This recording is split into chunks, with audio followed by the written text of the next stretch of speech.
Take a good look at the rolling hills of Western PA because tonight the Bishop Canevin Crusaders look to come rolling into Jim Garry Stadium on a vengeance, ready to hand the Fort Cherry Rangers and back-to-back 1A Whitfield champs their first loss of 2025.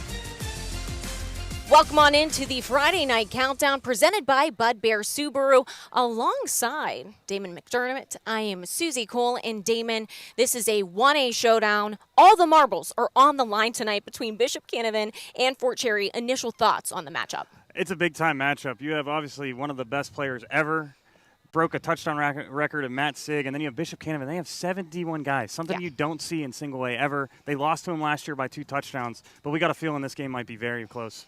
Bishop Canevin head coach Rod Steele in his first year with the program saying that his initial project that he wanted to do coming in here was creating a community with this team, and he's done just that. They lost their first 2 games of the season. They are on a 5-game heater. Fort Cherry doing what Fort Cherry has done the last 2 seasons, a perfect 7-0. But now it's time to take a look at those Whippio headlines. We're going to kick it off with something that isn't on the screen just yet, but Khalil Taylor from Pine Richland, wide receiver, highly touted recruit. Well, he's going to be re-recruited because he decommitted to Penn State. Head coach James Franklin better watch out. He got a lot of recruits around the Whippeal, and I hope that this does not start a trend. Yeah, Penn State usually dominates locally around here, but maybe after that UCLA loss, there's a couple guys that say, hey, maybe I should go somewhere else. There's a lot of rumors Khalil Taylor will be looking at Florida State because there's a lot of Whippeal guys now going down that way with his teammate as well, Jay Timmons. Yep. And then you have Keemon Spell next year. You got to hope you keep him, but Georgia just offered him this week, and he is going to take a visit. So, again, Penn State always thinks they dominate recruiting locally, but now they're looking like they're going to have to do some more getting these guys into the building and make sure they commit right away. And speaking of a Georgia commit, can we talk about kicker from Fox Chapel? Haran Zurikat, a 57-yard field goal last week, and unfortunately Fox Chapel's loss to Franklin Regional 21-10 in the second quarter brought the team within 4. But get this, Damon, the week before when he's at Pine Richland, he misses the Whippeal record by 1 yard, a 54-yard kick in that game. I mean, what is this kid eating? It's unbelievable. He is the #1 Coles kicking academy. He's ranked #1. He's going to Georgia. What I love most is the other team gave him props because they're like, there's no way a high school kid's going to hit a 57-yarder. He hit it, and it looked like it was going to be good from 62, 63, and then every kicker's dream, he gets to be on the Pat McAfee show. They retweeted the tweet. It was on the show. He was giving them props. That's awesome, and it was great to see. The first thing that he talked about, he thanked his holder and his long snapper. So you know he has the right head on his shoulders, and he's going to be kicking in the SEC for 4 years for sure. Speaking of giving people props, I have to do something right now on live television that nobody wants to do ever in their life, and that is admit when they are wrong. And Newcastle, you have done it to me. I said you were a pretender at the beginning of this season. I take it back after what you have done the last few weeks. Head coach Fred Mazzacchio, look at what you have done to this program. They were 1-9 2 years ago, just missed the playoffs 5-4 last year. But, man, they are cooking on all cylinders. They are, and they kind of control their destiny. They already won their 2 hardest games with Montour and Aliquippa, and they have a freshman quarterback that accounted for 600 yards last week. Marino Graham is the next one we're going to be talking about in the Whippio, and he's going to have pretty much every Division I offer he probably wants. Yeah, so I stand down. I'm sorry, Newcastle. You are going to make that 4A classification quite interesting here in just a few short weeks. But you know what's not interesting? Well, I guess it still is, but Central Catholic, we know that they are good each and every year. They clinched the playoffs last night. Yes, Thursday night football was back in Western Pennsylvania. Central Catholic taking on Norwin at none other than Carnegie Mellon, a big 35-6 win. Let's check out some of that action right now.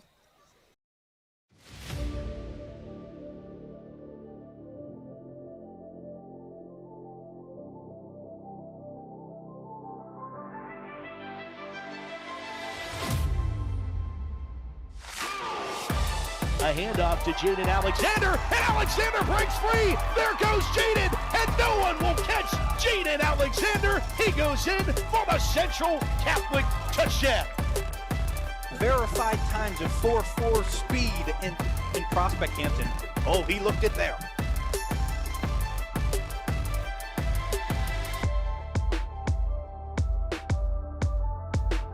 Now 3rd down and 11, play action, throwing into the end zone, caught for a touchdown. It's Colson Gatton.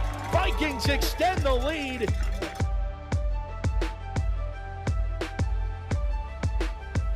Eric from the gun. Sings it over the middle of the field. Deja vu! Getting twice! Just as nice! Touchdown Central! Throw near side. It is intercepted. Did he hang on? Yes, he did. Wow. Kicked off at the break. Likes 21. Knights nothing. Morris quickly has a receiver wide open downfield. It's caught. Touchdown Knights. Back to work for the Central offense and breaking the tackle is Thompson. And there goes Thompson. And how's this for an answer? One play. Central back in front by 3 scores.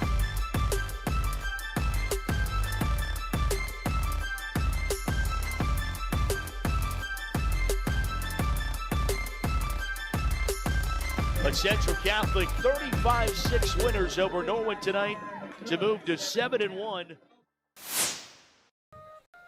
A 35-6 dub for the Central Catholic Vikings over Norwin last night during some Thursday night lights. But the Friday night lights, they're back on here at Garry Stadium. And the 1A Black Hills Conference title is on the line. We'll be back right after this on the Friday Night Countdown.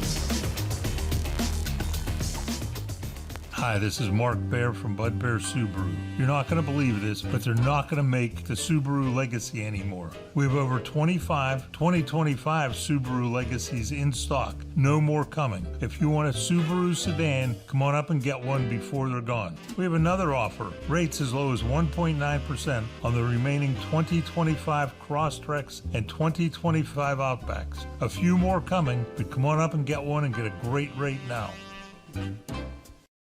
At Giant Eagle, we believe in better, because this recipe is 4 generations and going strong. Because it's more than a cake, it's a tradition. Because when you were little, this made it all better too. Because this has been Sunday for as long as you could remember. For over 90 years, Giant Eagle has been here to keep your traditions going strong. Because it matters. Thanks. A house is just 4 walls, but a home, that's something more. At Your Town Realty, we don't just work here, we live here. We're small by choice, with deep roots in real relationships that go beyond transactions.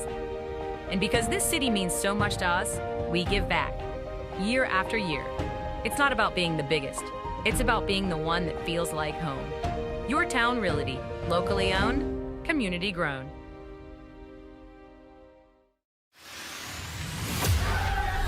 I'm Rocco, and I work here at Shell Polymers Monaca.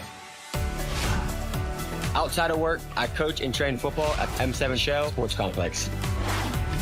We work with students on and off the field to develop their life skills, helping build my community.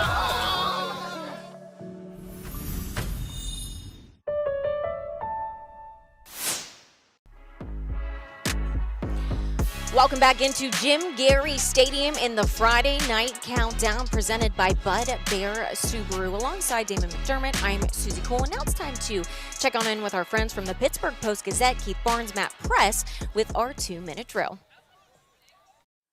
Well, with 3 weeks to go in the regular season, the battles for conference titles are starting to heat up. Hi, I'm Post-Gazette High School Sports Coordinator Keith Barnes, along with my colleague Matt Press, and we're here with the Post-Gazette 2-minute drill. This game should be an interesting one between Fort Cherry and Bishop Canevin. But Matt, what kind of caught your eye last week as we look back on week 6 of the WPIL season? Well, I think throughout the season, we haven't really known what to make of Class 4A. And I think Newcastle's kind of a team that's emerging as maybe one of the top teams in Class 4A. And in large part because of their freshman quarterback, Marino Graham, just an electrifying dual threat under center, ran for over 100, passed for over 100, had 5 touchdowns in total, and a 34-14 win against Montour. Marino Graham and Newcastle have really come on this season. Well, you want to talk about Class 4A and dual threat quarterbacks. How about Jonah Williamson from Trinity? What a game he had last week. He brought the Hillers back against Thomas Jefferson, took control of the Big Six Conference. This is a team you kind of look at and say they played a lot of really good teams, but can they be great? Beating Thomas Jefferson and coming back the way they did, that's a great start to it. And the thing is, they've got Chartiers Valley tonight in a game that could decide that conference. But speaking of dual threat quarterbacks, This game has one that's pretty good as well. Matt, talk a little bit about Matt Sig. Yeah, not a lot better than Matt Sig across the WPIL. And it's been interesting, been nursing a little bit of an arm injury the past couple weeks. So Fort Cherry hasn't thrown the ball really at all, but it hasn't really messed with Matt Sig's running. And even if they can't throw the ball, I still like, behind Sig's rushing prowess and that Fort Cherry defense, I still like Fort Cherry to come out on top here. I'm liking the upset. I like Bishop Canevin.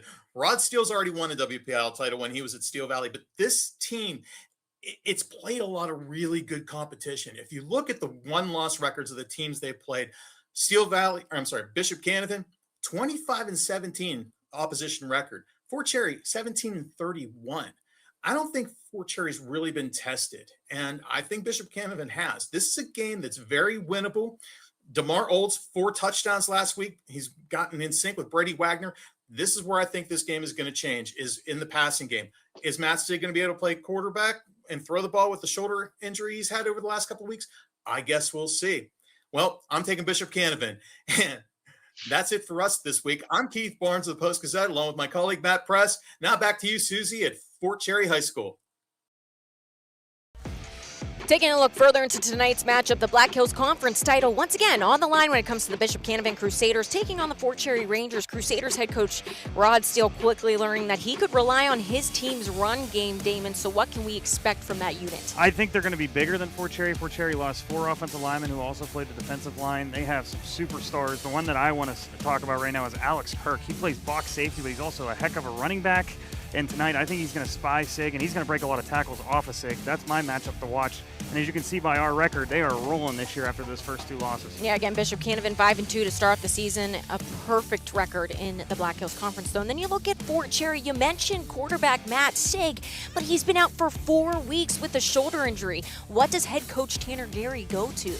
Yeah, I think if Matt Sig's going to play in this game and he's going to be fully healthy, he's going to run the ball. Last year against Bishop Canevin, he had 205 yards and 5 touchdowns. So they don't even need to pass the ball. They threw it one time last week, and they ran for over 500 yards. You know exactly what their bread and butter is, but can Bishop Canevin stop it? That's going to be the thing that I'm going to watch in that first drive, and it's going to be interesting all night long.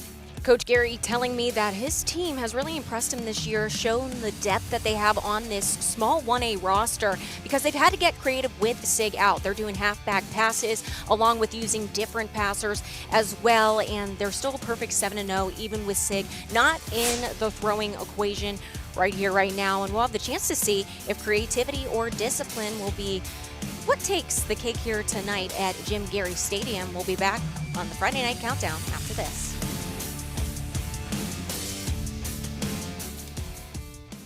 Hi, this is Mark Baer from Bud Bear Subaru. You're not going to believe this, but they're not going to make the Subaru Legacy anymore. We have over 2025 Subaru Legacies in stock. No more coming. If you want a Subaru sedan, come on up and get one before they're gone. We have another offer. Rates as low as 1.9% on the remaining 2025 Crosstreks and 2025 Outbacks. A few more coming, but come on up and get one and get a great rate now. In a world of big corporations and interpersonal experiences, there's something truly special about family-owned businesses. For over 70 years, the Mike Kelly Automotive family has been serving the community with integrity, honesty, and a commitment to putting families first. And we're not stopping anytime soon. Our commitment to excellent sales and service remains stronger than ever. Visit us today and experience the Mike Kelly Automotive difference. Because when you buy from us, you buy from family. At Octane Customs, we take pride in helping our local businesses make an impact. We don't just wrap vehicles, we build moving billboards that get your business noticed. From bold designs to expert installation, our 3M certified team delivers quality you can trust every time. Book now and mention this ad to get 10% off your custom business wrap and turn every mile into a marketing opportunity. Octane Customs, your brand on the move. Hi, this is Mark Baer from Bud Bear Subaru. You're not going to believe this, but they're not going to make the Subaru Legacy anymore. We have over 2025 Subaru Legacies in stock. No more coming. If you want a Subaru sedan, come on up and get one before they're gone. We have another offer. Rates as low as 1.9% on the remaining 2025 Crosstreks and 2025 Outbacks. A few more coming, but come on up and get one and get a great rate now.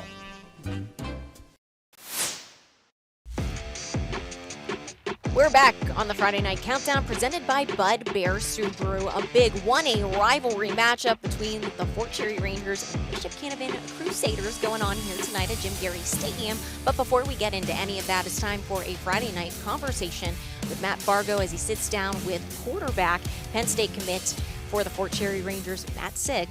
Let's take a look.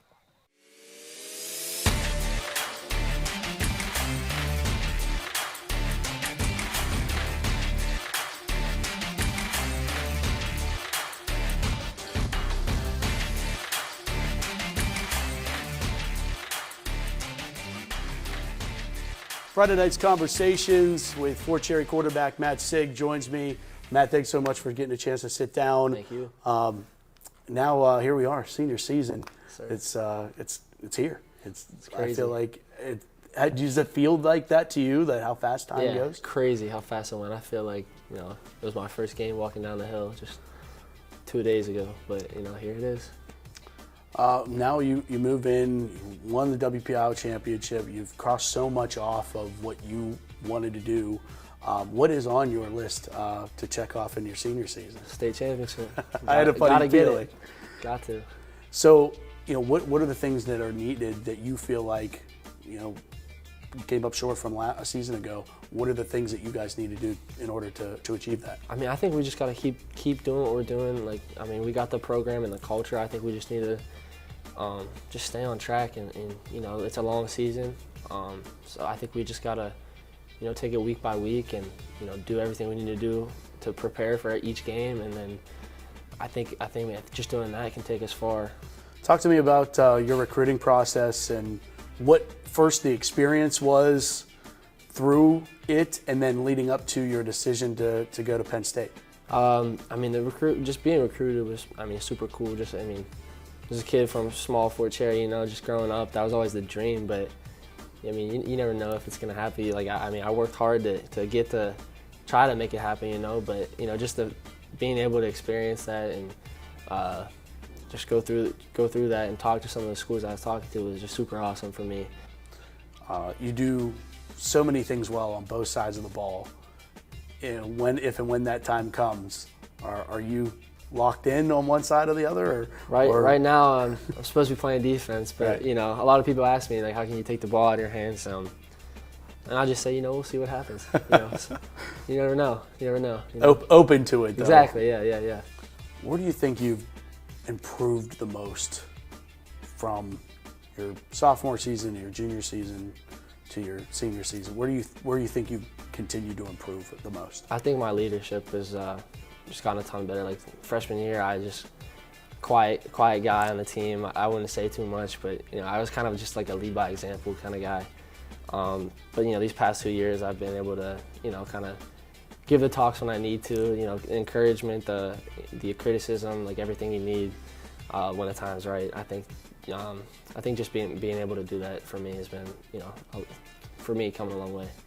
Playing at the state's lowest classification comes with its detractors. What do you say to someone that's maybe going to come up into that smaller classification field and maybe feel like they're not going to get the eyeballs that a bigger classification would get?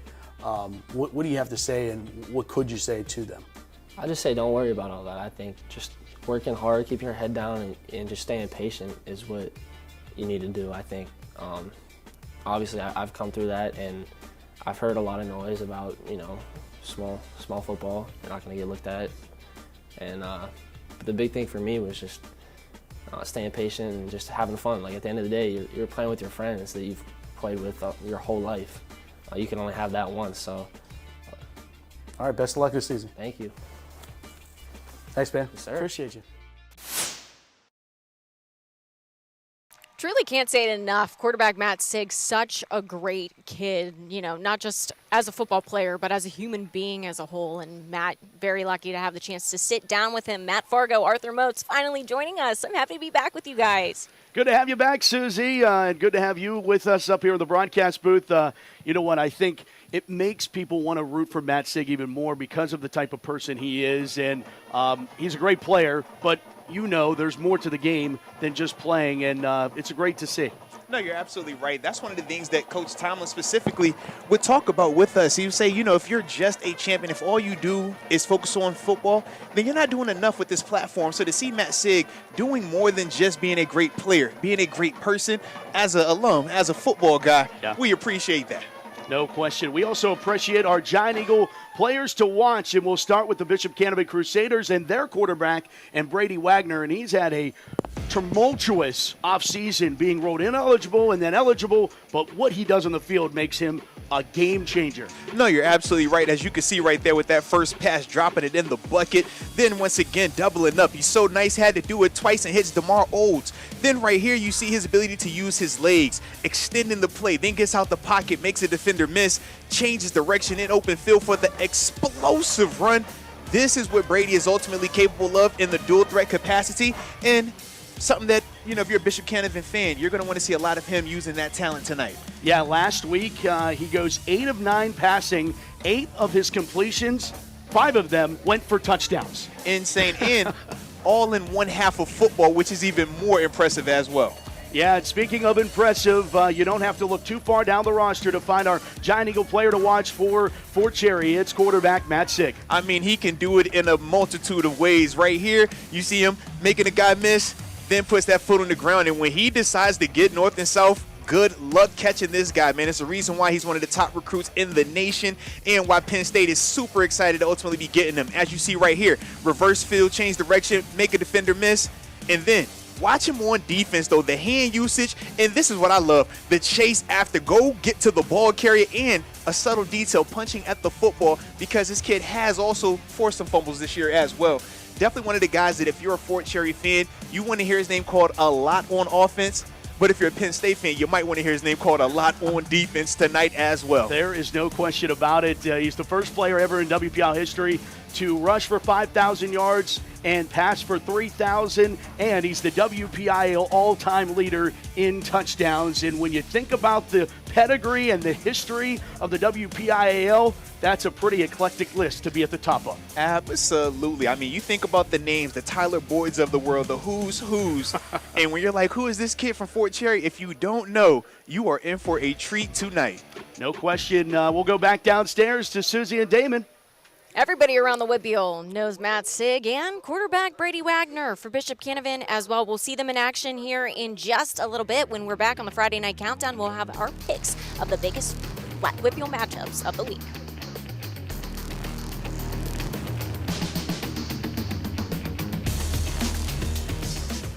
Hi, this is Mark Baer from Bud Bear Subaru. You're not going to believe this, but they're not going to make the Subaru Legacy anymore. We have over 2025 Subaru Legacies in stock. No more coming. If you want a Subaru sedan, come on up and get one before they're gone. We have another offer. Rates as low as 1.9% on the remaining 2025 Crosstreks and 2025 Outbacks. A few more coming, but come on up and get one and get a great rate now. Pittsburgh, get ready to see PPG Pace Arena like never before. PPG Pace Arena tours take you behind the scenes of the home of the Pittsburgh Penguins. This is your chance to step inside the Penguins locker room and feel the history of the 5-time Stanley Cup champs. See the ice from a player's point of view and go where legendary broadcasters called the biggest moments in Penguins history. From championship stories to behind-the-scenes secrets, this tour is the ultimate Penguins experience. Visit ppgpacearena.com and book your tour today. Need construction or real estate services? One call covers it all. Macero Construction Group, helping shape the city you love and the name behind Pittsburgh's skyline. We manage construction for many local schools, ensuring strong foundations for the future. Need space? Macero Properties has prime office and warehouse locations in the airport corridor and downtown. And when disaster strikes, Macero Restoration is ready 24/7. One name, one call. Macero Construction Group, building Pittsburgh, serving you. A house is just 4 walls, but a home, that's something more. At Your Town Realty, we don't just work here, we live here. We're small by choice, with deep roots and real relationships that go beyond transactions. And because this city means so much to us, we give back, year after year. It's not about being the biggest, it's about being the one that feels like home. Your Town Realty, locally owned, community grown. Welcome back into the Friday Night Countdown on KDKA Plus, presented by Bud Bear Subaru. One final time for this Week 7 action. Damon, I'm getting literally so sad. There's just a few more weeks left, but it is that Pick'em segment that we have. And first up, we got to go through these rapid fire tonight, guys. Everybody back home. We got a Big Six showdown in the 4A classification. Chartiers Valley at Trinity. Matt, I know you love to kick these off sometimes, so I want to hear your thoughts first. Oh, I bet you want to hear my pick first. Oh, yeah, actually, yes, I do, but continue. I'm going to go Trinity. I like Jonah Williamson. I like what they're doing. They beat TJ last week. I like the Hillers in this one. Well, for me, I'm rolling with Chartiers Valley. They haven't lost since South Fayette Week 1. Yep. And every time your guys pick against them, they keep winning, so I'm going to ride the hot hand. Give me Char Valley. Cardiac Colts. They love winning in close games. Damon? First off, Arthur, you didn't have to bring that up. 7-1. Bell Vernon broke my heart. But I'm going to go with Trinity. I'm going to say I'm going to bet against them one more time. They've been winning these games last second on 2-point conversions. I think their luck runs out tonight. Yeah, the 4A classification I truly feel is up for grabs this year because I don't feel like there's a top contender. Usually I pick Thomas Jefferson and head coach Bill Trpack, but Trinity making a case after that win last week. I'm going Trinity with this one, our second pick of the night. Apollo Ridge at South Allegheny. Guys, I'm just going to go South Allegheny point blank. They are perfect 7-0 on the season. Their last 3 games, they've scored 56, 62, and 62 points. I don't know how you don't go Gladiators. Damon? I'm going the same way. We're on the same page on this one. I mean, they're just dominant both sides of the ball. They've only given up 21 points once this year, and then that offense, they're going to score over 50 again tonight. Really good upset win by Apollo Ridge, but they just don't have the firepower. Arthur? When you talk about 60-plus points in back-to-back weeks, I cannot pick against that. So give me South Allegheny, absolutely. If you need a reason to bet against South Allegheny, Apollo Ridge, they kind of are those killers of the top teams. They beat Steel Valley last week. You feeling it? I say all that to say I'm not going to do that. I'm going to go South Allegheny. But you know what? Great win for Apollo Ridge, and they can really prove the Whippeal wrong tonight. All right, well, who do we think is going to prove the Whippeal right or wrong in this next matchup? It is a 3A Western Hills Conference matchup between North Catholic and Beaver. I feel this is arguably our toughest game to call tonight. Matt, let's start with you.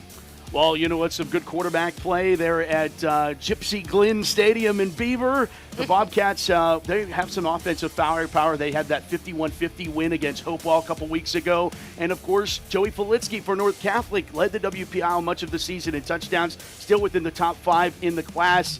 For that reason, I think just a little bit more firepower on the North Catholic side, giving the Trojans on the road. Yeah, I take a similar approach to that. Whenever you look at matchups where it does feel even, and when you look at both of these teams, they have a lot of similar processes, right? Yeah.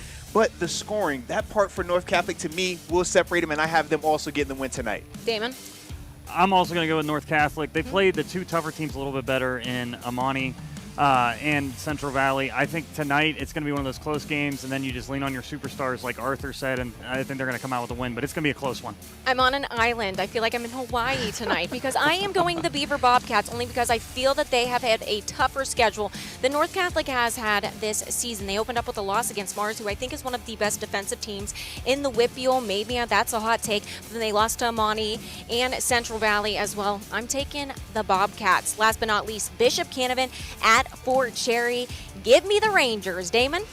Oh, I'm going to get clipped on social media. I'm going to do it. I think I'm going to do it. I was talking to Arthur. I was debating. I'm going to go Bishop Canevin. I think somehow they shut down the run tonight. I can't believe I'm betting against Matt Sick, but I'm going to do it. Oh, wow. Arthur? Listen, don't you apologize for this. I'm with you. Bishop Canevin, I'm calling it tonight, man. I think they get the job done. Haven't done this since 2022 also. So if not now, then when? Yeah, I tell you what, Fort Cherry's won 31 straight in the regular season. Last team to beat them in the regular season, Bishop Canevin in 2022, like you said. But give me Fort Cherry. Tonight is all for the marbles when it comes to Fort Cherry and Bishop Canevin. That Black Hills Conference title is on the line, and who is going to take it here tonight? Well, we're about to find out on the Friday Night Countdown, or the Steelers Showcase Game of the Week. Up next.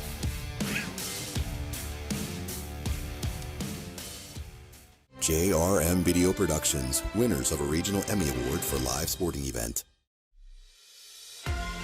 JRM Sports welcomes you to the following presentation of WPIAL High School Football, produced by JRM Video Productions.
Welcome to the Steelers High School Showcase Game of the Week, presented by Giant Eagle and the Pittsburgh Post-Gazette. And welcome high above Jim Garry Stadium on the campus of Fort Cherry High School as the Steelers High School Showcase has their eye on single A for this big-time showdown between the Fort Cherry Rangers and the Bishop Canevin Crusaders. And welcome inside the broadcast booth, everybody. I am Matt Forgan, joined alongside the former Pittsburgh Steeler Arthur Moats, Bishop Canevin, and Fort Cherry atop the team's dimension in Class Single A for the last couple of years now. Bishop Canevin looking for another trip to the semifinal, and for Fort Cherry, they're trying for the three-peat. They've won 2 WPIAL championships in a row, and a long way to going to doing that is playing good competition, and this is a great barometer for both of these teams here tonight. You're absolutely right. When you're talking about both of these teams, championship pedigree, right? When you talk about teams that feel like they can win the Whip Hill, feel like they can make a legitimate run for a state championship, both of these teams feel confident, and tonight is going to be one of those matchups. It's going to be one of the deciding things as we look at the conference and Whip Hill seeding as well. And you might take a look at the classification, but the pedigree and the talent on the field is all the way through the roof right now, on both sides of the ball. Of course, you know about Matt Sig, the 4-star recruit, one of the all-time greats in the WPIAL, looking for more records. But Bishop Canevin has their side of the Division I talent as well. I mean, absolutely. You talk about the outside linebacker, Minikin Johnson, obviously going to West Virginia. Then you look at some of these other guys, man, in the running game on defense. They are loaded with guys in. Big Charles on an offensive line. I like a little big offensive lineman right there, man. 71, got the Kent State offer and a couple of MAC offers as well. So a ton of talent on this field tonight. Well, I want to see it. It's time now for our St. Vincent game changers. Arthur, how do you get a win here today? Well. It starts with a new crusade. And that new crusade, we're talking about Bishop Canevin and Rod Steele, brought over here specifically to see if they can beat this team right here. Get them over the hump. Next, trust your SIG.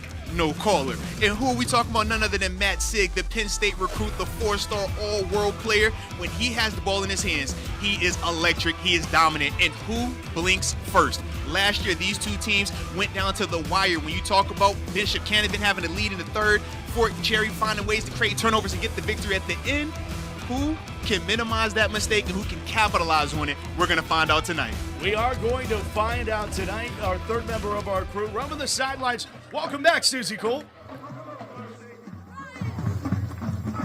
Let's cut right to it, Matt and Arthur. The Black Hills Conference title is on the line tonight when it comes to this game between the Bishop Canevin Crusaders and Fort Cherry Rangers.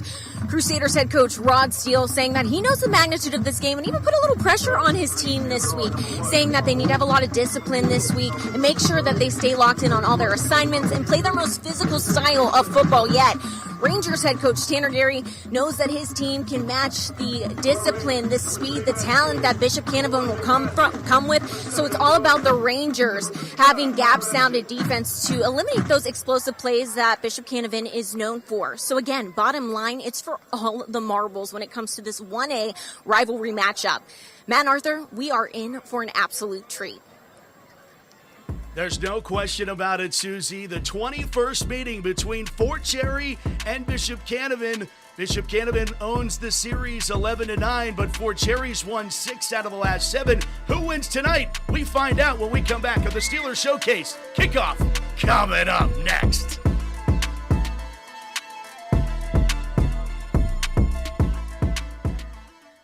At Giant Eagle, we believe in better. Because Saturday morning is your superpower. Because 7 only comes once.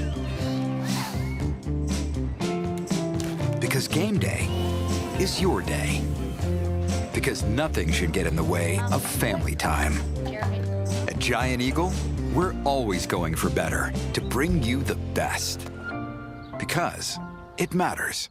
To UPMC Sports Medicine, a huge center of excellence built by Freddie Fu. A fantastic, world-renowned place where we see athletes, we see patients of all walks of life, world-renowned surgeons. Primary care sports medicine physicians. Board-certified physical therapists. A comprehensive multidisciplinary assessment to evaluate for concussion. Nutrition. Athletic training. Sports performance. Everything is right here that you need. We deliver that right to you. At Octane Customs, we take pride in helping our local businesses make an impact. We don't just wrap vehicles. We build moving billboards that get your business noticed. From bold designs to expert installation, our 3M certified team delivers quality you can trust every time.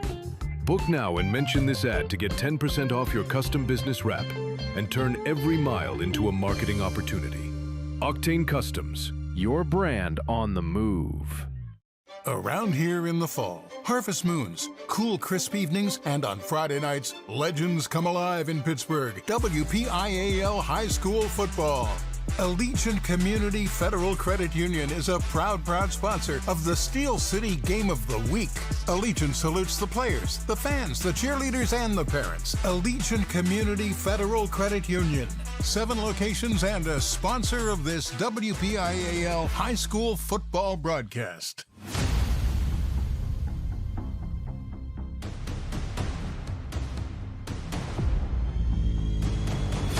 Back to pass, has time, steps up, got a receiver, he's got his man for the touchdown! Crusaders, Bishop Canevin scores a big 6 into the end zone, touchdown Rangers, Knowles, first and goal, Olszewski, he'll run it in, touchdown Crusaders, Garry, and he'll break free, Sig, touchdown Rangers, return for Holman, there he goes, going, he lost the ball, and Cherry recovers, you've got to be kidding me!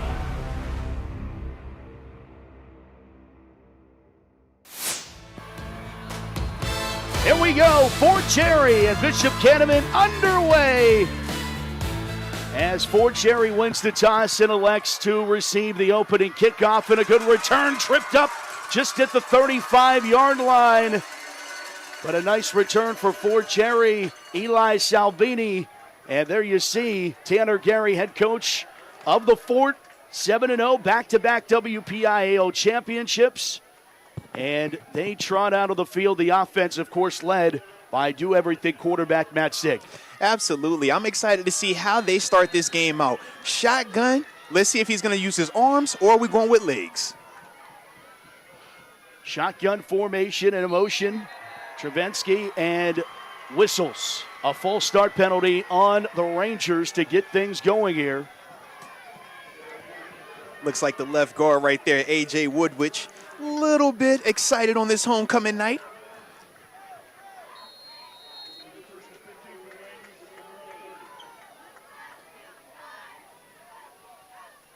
Sig keeps it himself, tries to get the edge. He does, sidesteps a man, cuts back against the grain, and there goes Matt Sig. Sig off to the races, and that's how you open a football game. Matt Sig, first play, Rangers on the board. 70 yards. We told you this kid is special. We said if you're watching tonight, you're going to be in for a show, and you see this right here. Takes this quarterback snap, then from there, bursts to the outside, cutbacks across the grain, and this is what separates him from everybody else. His ability to get north and south, that 4.2 speed on full display, high-fiving his partner, Evan Rogers, on the way to the end zone. But excellent job by Matt Sig, starting the scoring off right for this Fort Cherry offense on homecoming night. And a record-breaking run it was, as the extra point by Massey is good, and Matt Sig becomes the all-time WPIAL total yardage leader, passes Lenny Williams over 11,000. Matt Sig does it. Fort Cherry leads it over Bishop Canevin here on KDK Plus.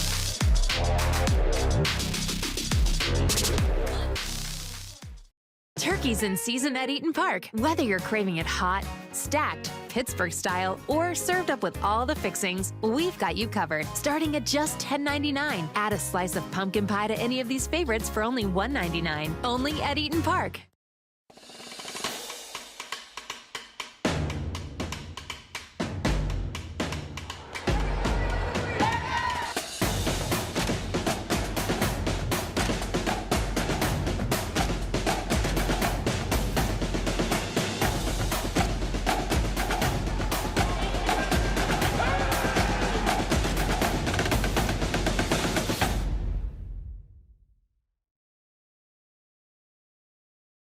Pittsburgh, get ready to see PPG Pace Arena like never before. PPG Pace Arena tours take you behind the scenes of the home of the Pittsburgh Penguins. This is your chance to step inside the Penguins locker room and feel the history of the 5-time Stanley Cup champs. See the ice from a player's point of view and go where legendary broadcasters called the biggest moments in Penguins history. From championship stories to behind-the-scenes secrets, this tour is the ultimate Penguins experience. Visit ppgpacearena.com and book your tour today. Fall is in the air at Pittsburgh's premier outdoor shopping, dining, and play destination, the Waterfront. Find fall weather gear at retailers like Old Navy, DSW, and Rally House. Dine at family-friendly restaurants like Primanti Brothers, Shorty's Tap and Taco, and more. Experience indoor playtime at Dave & Buster's, Urban Air, and more. Speaking of play, the Waterfront is a proud sponsor of this Steel City High School football broadcast and happy to support WPIAL football across our region. Visit us at waterfrontpgh.com for more information. At Hello Bistro, we keep it fresh. Fresh flavors, fresh choices, endless ways to build what you're craving. Because food should be as bold as you are. You deserve fresh. Only at Hello Bistro.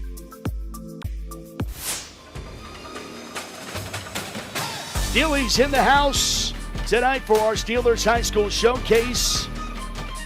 And this fan base, this crowd put into a frenzy on the Matt Sig touchdown run that gives him the total yardage WPIAL record.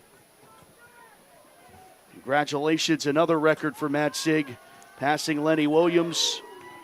Kick away, and bouncing and rolling finally gets its way into the end zone. And Arthur, you want to see this run again? I mean, absolutely. Because when you talk about Matt Sig right here, you see him in that gun formation as the play starts, though. Watch this right side of the line. Watch these blocks over here, man. Big 55, big 56, and then from there, making a defender miss, stopping on a dime, and right here, how you cut across the grain and then get north and south, that is special. That is a different type of speed.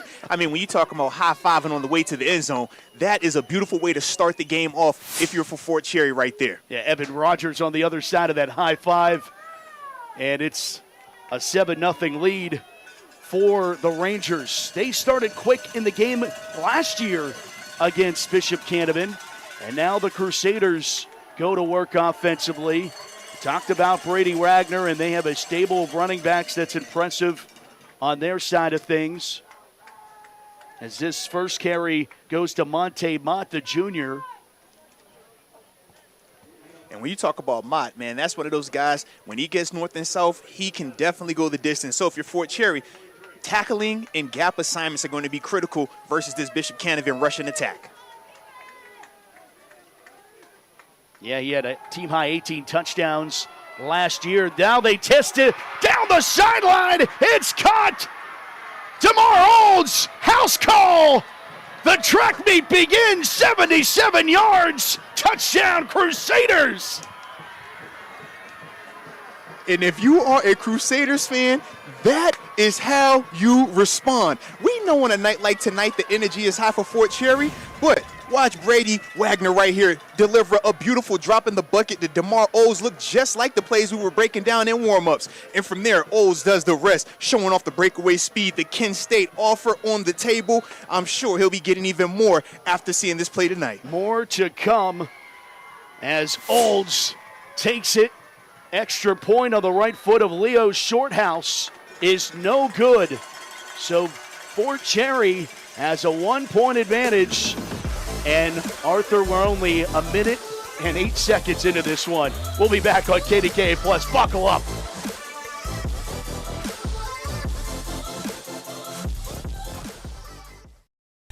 In a world of big corporations and interpersonal experiences, there's something truly special about family-owned businesses.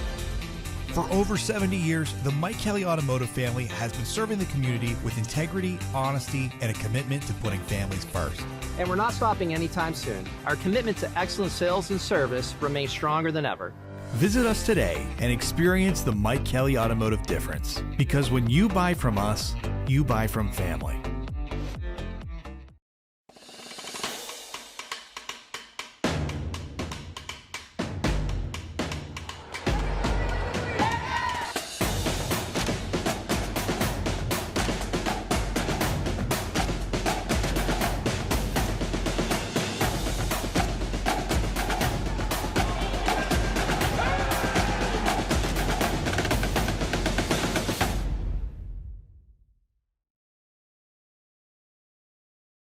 to UPMC Sports Medicine, a huge center of excellence built by Freddie Fu. A fantastic, world-renowned place where we see athletes, we see patients of all walks of life. For many years, UPMC has been at the forefront of technology and cutting-edge research. Published more than any institution in the world with concussion, knee ACL injuries, to the shoulder, to the hip, to all the big joints. Everything is right here that you need. So we deliver that right to you.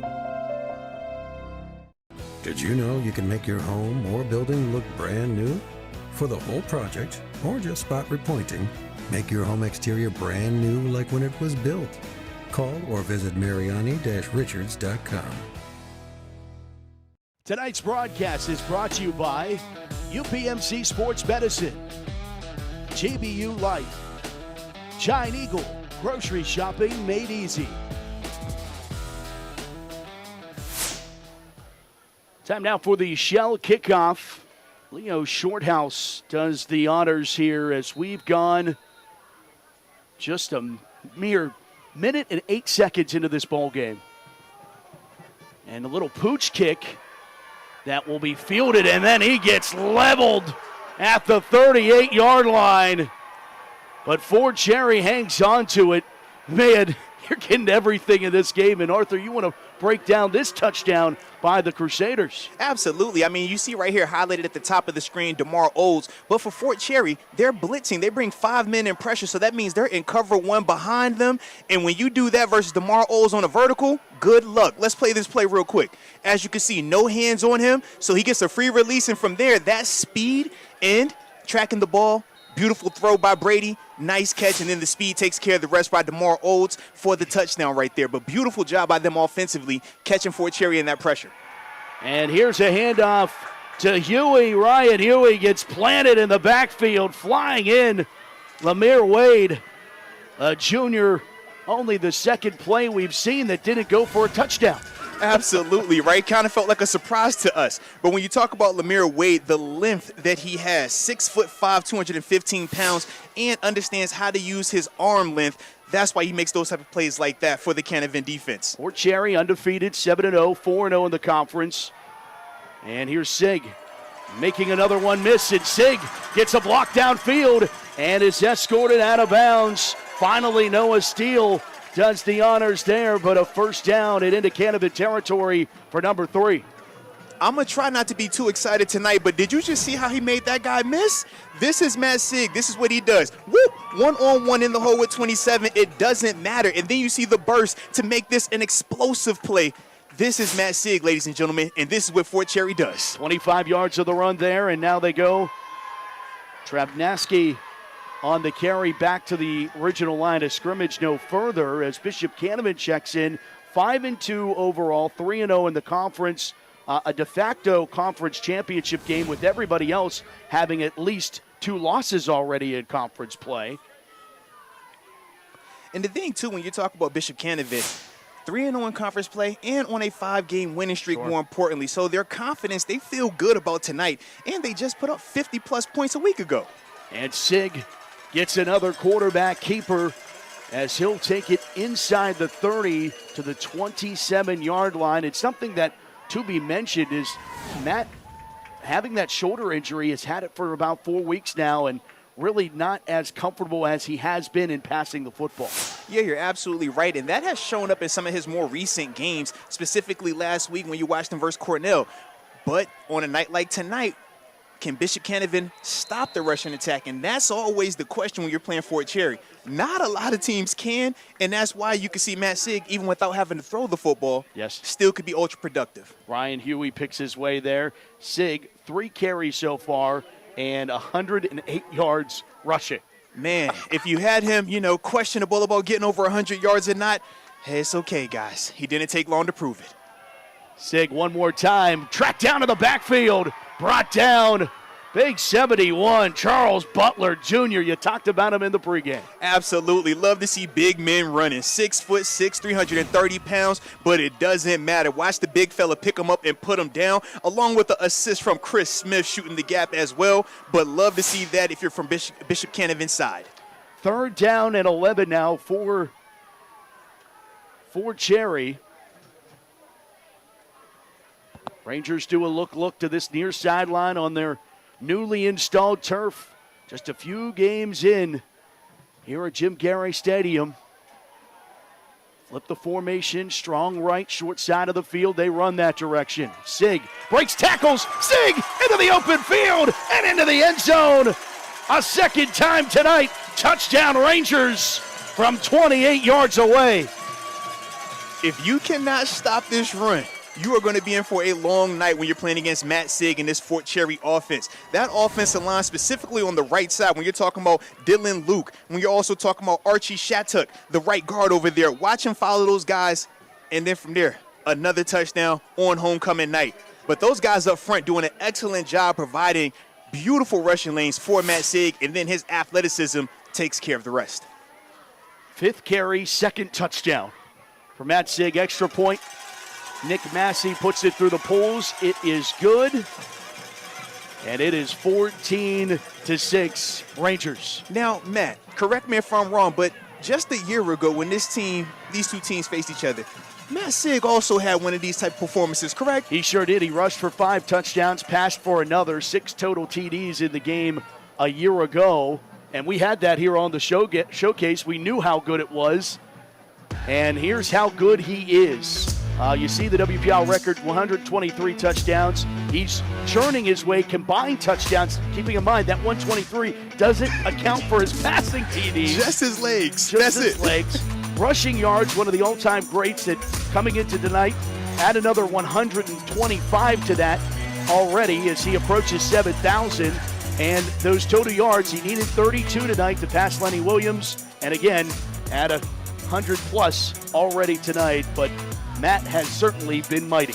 Absolutely a very special player. And somebody, if you're Bishop Canevin, you are going to have to figure out an answer to stop him, and especially with his legs, because right now, the way that he's playing, he might score another 4 or 5 touchdowns just like this.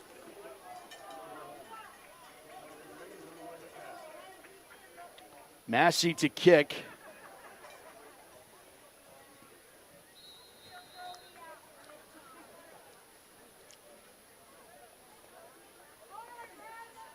You know, the other thing, you're talking about the offensive line for Fort Cherry.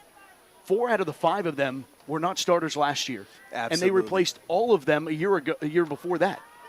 Like, it's amazing what they've been able to do here. And here's a return for Bishop Canevin and Kavir Holman on the return. And Holman bottled up just over the 20-yard line. As we take a look at our Kelly Automotive Drive summary. 7 plays, 62 yards, 257. First drive, 1 play. Second drive, 7 plays. They can do it any way. Pick your poison. How would you like it? And that's what makes them so special, man. But to say their ability to, like you said, multiple ways. Whether it's through the air, through the ground, doesn't matter. But more importantly, as long as they're scoring those points, that's what you want to see. Wagner operates from under center. Center's Justin Phillips, a senior. And they turn around and hand it off, and a big opportunity for Monte Mott. And a touchdown saving tackle there by Gavin Grace. And Mott found his way to the 47. It picks up 22. Explosive run right here by Monte Mott. When we watch him, man, smaller statue, but when you watch him get in the open field, his ability to put a foot in the ground and get north and south definitely makes him special. And definitely when you're watching him, it jumps off the screen as you saw right there. Ranger faithful into this one. Bishop Canevin brings a great contingent as well. Play action. Wagner on the rollout. Finds his receiver, completed Kirk. And Kirk's tracked down after a pickup of about 8 by Sig. And it will bring up second down for this Canevin offense inside Fort Cherry territory. And stylistically, I do like the fact that when you're watching Bishop Canevin on offense, pro style, QB under center, fullback on the field. But then you look on the flip side of Fort Cherry and you get the spread, the RPO element. So it's going to be cool to see which style, whether it's the old traditional versus the new modern, is going to have more success tonight. Kirk and Mott in the backfield. It's Mott the call. Mott stacked up in the backfield. Fort Cherry's all over it, leading the way Artie Shattuck. And that was really good by Archie right there, man. Beating him up in the middle of the field and then ultimately getting a nice tackle right there for no gain. But excellent job right there. And then you see the rest of the Rangers swarming to the football. That is one of the things that they do really well. It shows up on tape a lot when you watch them, and that's part of why their defense has been so good this season. It's been really good. They average just giving up 9 points per game coming into tonight. A handoff to Mott, and he picks his way for a couple, but not much available. Ryan Huey makes the tackle for the Rangers, and it is 4th down now for BC. Yeah, and under Coach Tanner Garry, you talk about them defensively only allowing 9 points. They're averaging 48 points on offense, though. So when you talk about trying to keep up with this team, you can see the type of bind that they put you in with what they're able to do offensively and defensively complementing each other. And keeping in mind, they've only played one game, which was last week, that the starters started the second half. Insane so when you think even about the that. Second and third teams are playing lights out. Nice job by Shorthouse to field this punt. Snap was high. Punt rolls inside the 15 down at about the 11 is where Fort Cherry will have the football with the 14-6 advantage. It's a Steelers Friday night. The showcase rolls on KDK Plus. 14-6 Fort Cherry.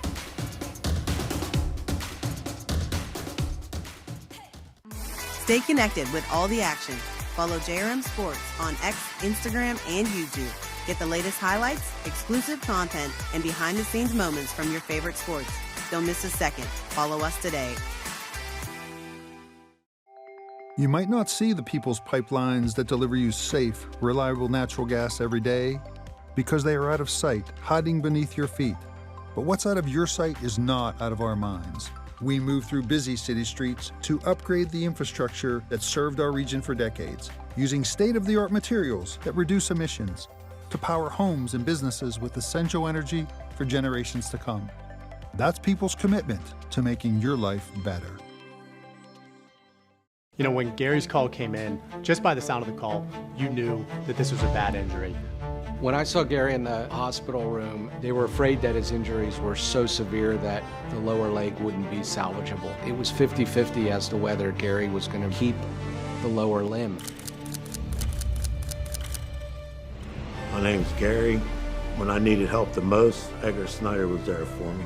I wouldn't have wanted no one else. I'm glad they were my team, straight up.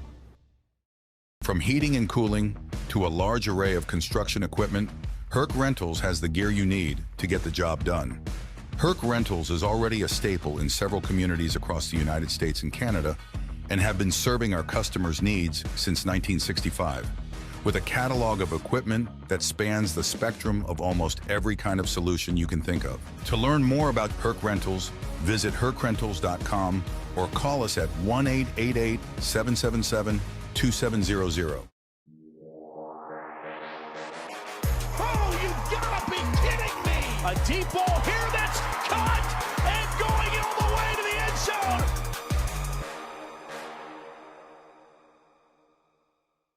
JRM Video Productions, winners of a regional Emmy Award for live sporting event. Steelers High School Showcase continues. First quarter action here from Fort Cherry. Rangers, third possession. 2 of them so far have ended up in touchdowns by Matt Sig. Here is Ryan Huey, a junior that, is one of the unsung heroes of this offensive squad. Really plays both sides of the ball, but Matt Sig has players around him that allow him to be so great. Oh, you're absolutely right. Ryan Huey being one of those guys. We already seen Eli Salvini on the kickoff return, so they definitely have pieces around him, but that's the part of what makes them so difficult to defend. And on cue, Huey gets rolled out. They call and say that he was stepped out, but Huey showing what he can do, bouncing off of would-be tacklers. And for Fort Cherry, they're liking running off that right side right there, man. When you talk about the right tackle, Dylan Luch, and obviously that right guard, Archie Shattuck, they feel good about those guys in their matchup over there. And when you look at both of the explosive touchdown runs by Matt Sig, and then obviously that run right there by Huey, following that right side have definitely given them some success. 314 yards. He averages 8.9 yards a carry, does Huey, on just 35 carries coming into tonight. Oh, yeah, they definitely have that explosive element when you're talking about this rushing attack for the Rangers.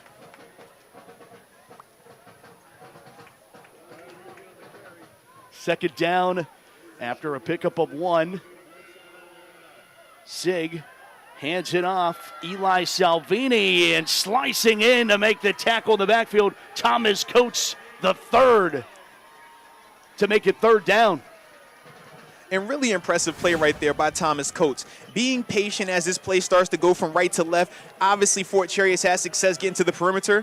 But from there, Thomas Coates doing an excellent job using his hands to separate and disengage. And then a nice form tackle. Good job by him. And now you can say you got 3rd and 9. Let's see if Fort Cherry is now going to put the ball in the air for the first time.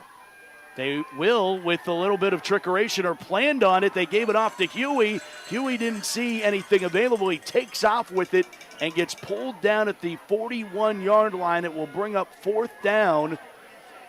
And the first time for a decision here for Tanner Garry is he's calling his offense over to the sideline.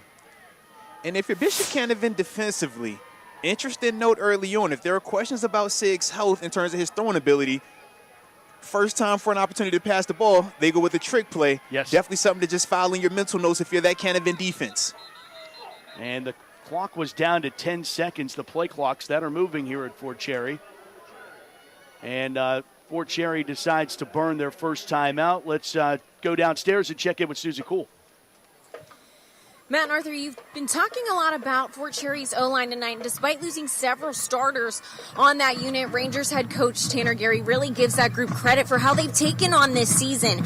Coach Garry said no amount of practice can fully replicate the experience of real games. However, this group has shown steady improvement by working together and learning from each week's matchups. And this cohesion has been critical for Fort Cherry's success on the run game and protecting quarterback Matt Sig. Matt? Yes. It's certainly impressive just when you're dealing with a single-A school and you have that much movement on the line and you know it's won and lost in the trenches, to still have that success. We've had a lot of great players and they don't have the blocking in front of them. You're not a great player unless you have blocking. Oh, and that's absolutely the case, and that's why we always try to focus on those big guys up front, because they do the dirty work to allow the superstars to be superstars. Yeah. But I always have to say, man, this goes back to coaching. Tanner Garry, since he's come over here, you look at the way he turned this program around, and it's no surprise when you're talking about transition, he's still been able to stay competitive with this new group of offensive linemen up front. So they go to the Trebnaski to punt, and it goes up the elevator shaft and beautiful hits the marketing, though. Yeah, well, it hits off the unfinished track. They're still working on the track here at Fort Cherry. So maybe someone's going to have to work a little extra to fix that divot. Let's take a look at the Pittsburgh Post-Gazette 1A Power Rankings. Clarendon jumps Fort Cherry according to the PG. With what they've done so far, their only loss, we saw it against Amani Christian in the Week 0 opener. Fort Cherry 2, Canevin 3. I think you're the champ until you're knocked off, in my opinion. But that makes two of us. You saw my face. I was like, whoa. That was a little bit different. I don't know if Fort Cherry has gotten that memo just yet. And back to pass. It's Wagner testing near side and losing it in the lights. Justin Melvin incomplete. And early on, I like this approach by Bishop Canevin. If you're trying to attack Fort Cherry, running directly at them, that is what they do really well in terms of those linebackers and Matt Sid coming downhill. But teams that have had some piece of success, not a lot, it has been through the air, so it is cool to see Bishop Canevin leaning on that early on. And remember, they've already had an explosive pass play for a touchdown, so they do feel like they can have some success there. Yeah, you mentioned what Canevin did last week, 54-14 over Sarah Catholic, and Fort Cherry 56-20 over Cornell. So dominating wins last week for both of these squads. Second down, 10, back to pass. Wagner looks, testing it for Olds. Olds! Oh, he couldn't make the catch. Just out of his stretch. Fingertips, he almost made a circus catch. And it will be an incomplete pass. It's third down upcoming here for Canevin. Unfortunately for Brady Wagner, that's when he's going to want back. Just put a little bit more air under it. Allow your receiver, DeMar Oles, to just use his speed and run under it. He still almost got to the ball right there. That shows you how fast he is. But that's just a little touch detail for Brady that he'll make an adjustment on. But in a game like tonight, how many missed opportunities can you have? Because we know what Fort Cherry has been able to do thus far early on in this game. Wagner rolled ineligible by the WPIL and PIAA. Transferring from Mount Lebanon, was upheld by the PIAA, and then an injunction. And Judge Ruling allows him to be eligible. Screen pass set up on third down. They set it up to Mott. Mott has the first down and more. Mott shrugs off a couple more tacklers and takes it inside the 30-yard line down to the 28. And it picks up 19 yards and a Canevin first down. And that was a really good job by Bishop Canevin offense right there, catching the Fort Cherry defense in a blitz. Eli Salvani coming in, but they call the screen pass, hit Monte Mott, and from there you see the shiftiness, you see the speed and the explosive ability to pick up that first down. That's what makes him special, but really good job on that call, catching Fort Cherry in a blitz. Understanding they like to be aggressive, use it against them. And I love Monte Mott. That's an all-name team. Absolutely. All-name team, for sure. First down, 10. Canevin keeps their drive alive, converting a fourth down. I formation now as Wagner goes under center, and they go to the fullback, and Alex Kirk carries. He can pack a punch. He's down to the 21-yard line. Picks up 8 on first down. Yeah, that was a physical run right there by Alex Kirk. Don't let the 5'10", 180-pound frame fool you. This kid can definitely move some people out, and that's what you saw right there for him on that first down run. Second down and 3, so they give him 7. And for Bishop Canevin, they've been able to have a lot of success moving the ball. The only time they've stopped themselves is when it's been these incompletions on, just little touch errors and stuff like that. Second down, they go back to the ground game, and not much available this time. Maybe a yard for Mott. Third down upcoming, and yeah, Canevin drops those first 2 games of the season. They lose to Clarkson North out of Ontario, Canada, 35-28. That was a part of the KDKA Kickoff Classic at the Wolverina.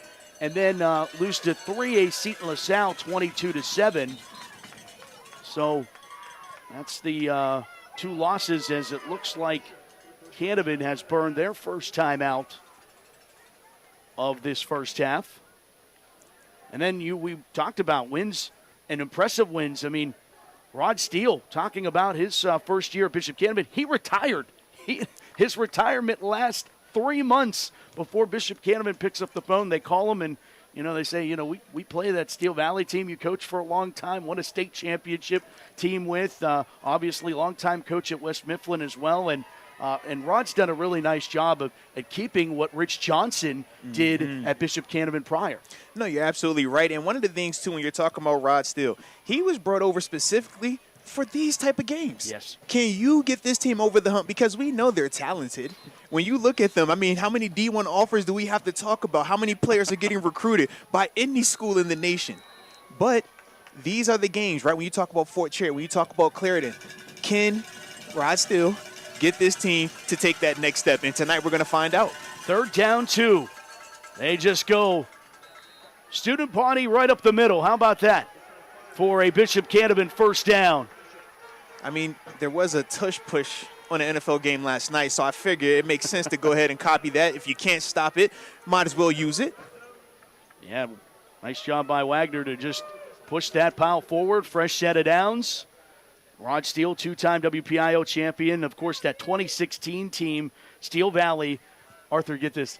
They invoked the Mercy Rule. Mercy Rule boys, I already know. 35 points. Come on, man. Every single game. Special.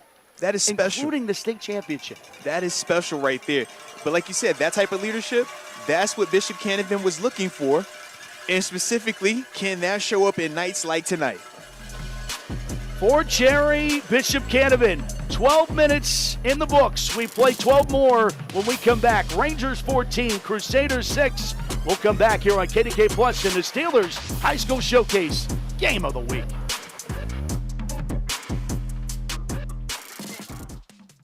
Need construction or real estate services? One call covers it all. Macero Construction Group. helping shape the city you love and the name behind Pittsburgh's skyline. We manage construction for many local schools, ensuring strong foundations for the future. Need space? Macero Properties has prime office and warehouse locations in the airport corridor and downtown. And when disaster strikes, Macero Restoration is ready 24/7. One name, one call. Macero Construction Group. Building Pittsburgh. Serving you.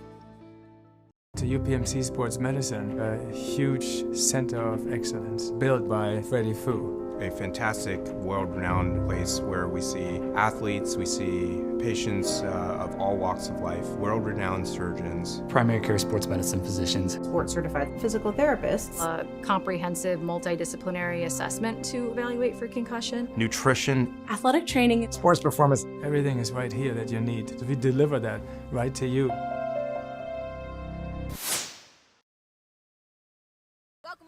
Jim Garry Stadium tonight. The Fort Cherry Rangers are up 14-6 over the Bishop Canevin Crusaders. A massive 1A classification showdown here going into the second quarter. Alongside former tight end for your Pittsburgh Steelers, we got Matt Spaeth here tonight. I'm Susie Cole, and Matt, you come out to one of these games each and every year. How have you seen the game of football grow in Western Pennsylvania? I think the sport of football is huge out here. I grew up in Minnesota. It's big, but it ain't as big as it is here. It's always fun to come out and watch these guys and kind of relive the old glory days. From your time playing in high school to then at Minnesota, then you're a pro with the Steelers. Is there something that you wish someone would have told you as you were navigating your career? I think just kind of, cherish it, especially a lot of these guys. I mean, there's some of these guys that are going to go on to play, but a lot of these guys, this is as far as they're going to go, and this is the greatest time of their life when it comes to sports. So cherish it, love it, love on your teammates, and just have fun. And you've been to quite a few of these games. Why is tonight your favorite one you've ever been to? I'm just kidding. Wait, it's been a great game so far. It's been exciting. It's about to get tied up. They're going to go for two right now, and because they missed their extra points, so it's been a good game. It's been exciting. DeMar Olds into the end zone, touchdown. Canevin to start it 2 weeks in a row. When we talk to a Pittsburgh Steeler, it excites them so much, Arthur, they score a touchdown. I think this is a good problem to have. I mean, I'm watching my former teammate get an interview. Next thing I look up, I'm seeing a guy make a defender miss and a beautiful explosive touchdown run by Monte Mott. But this is what you want to see right here, though, man. The toss play to the bounce or to the field, nice blocking out front by the big guys, and then from there, making sure he crosses the line of scrimmage also before letting that ball go on the ground. How many times do we need to see it, right? Holy smokes. Extra point, missed again. So, did they call a timeout, though? I think they called a timeout. Yes, they did. So, we'll see another replay of this Monte Mott touchdown, sweep left.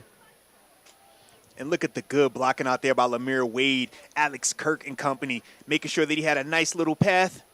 But that's the special part about Monte Mott right there. When he decides to go north and south, it might be maybe one player on this field that wears the other jersey, red number 3, that can run with him. So they call a timeout. I think Canevin's going to go for 2 here and try to tie things up. And interesting when you talk about Canevin missing that field goal early. This isn't the first time that they've had special teams miscues. That shows up a little bit with them, and I wonder for a night like tonight how much that's going to have an impact because with Fort Cherry, they score a lot of points, and every point matters. So Brady Wagner, shotgun, slant pattern, overthrown, incomplete. Wagner wants a flag. He's not getting one. Fort Cherry stays in the lead with a 2-point advantage, 14-12.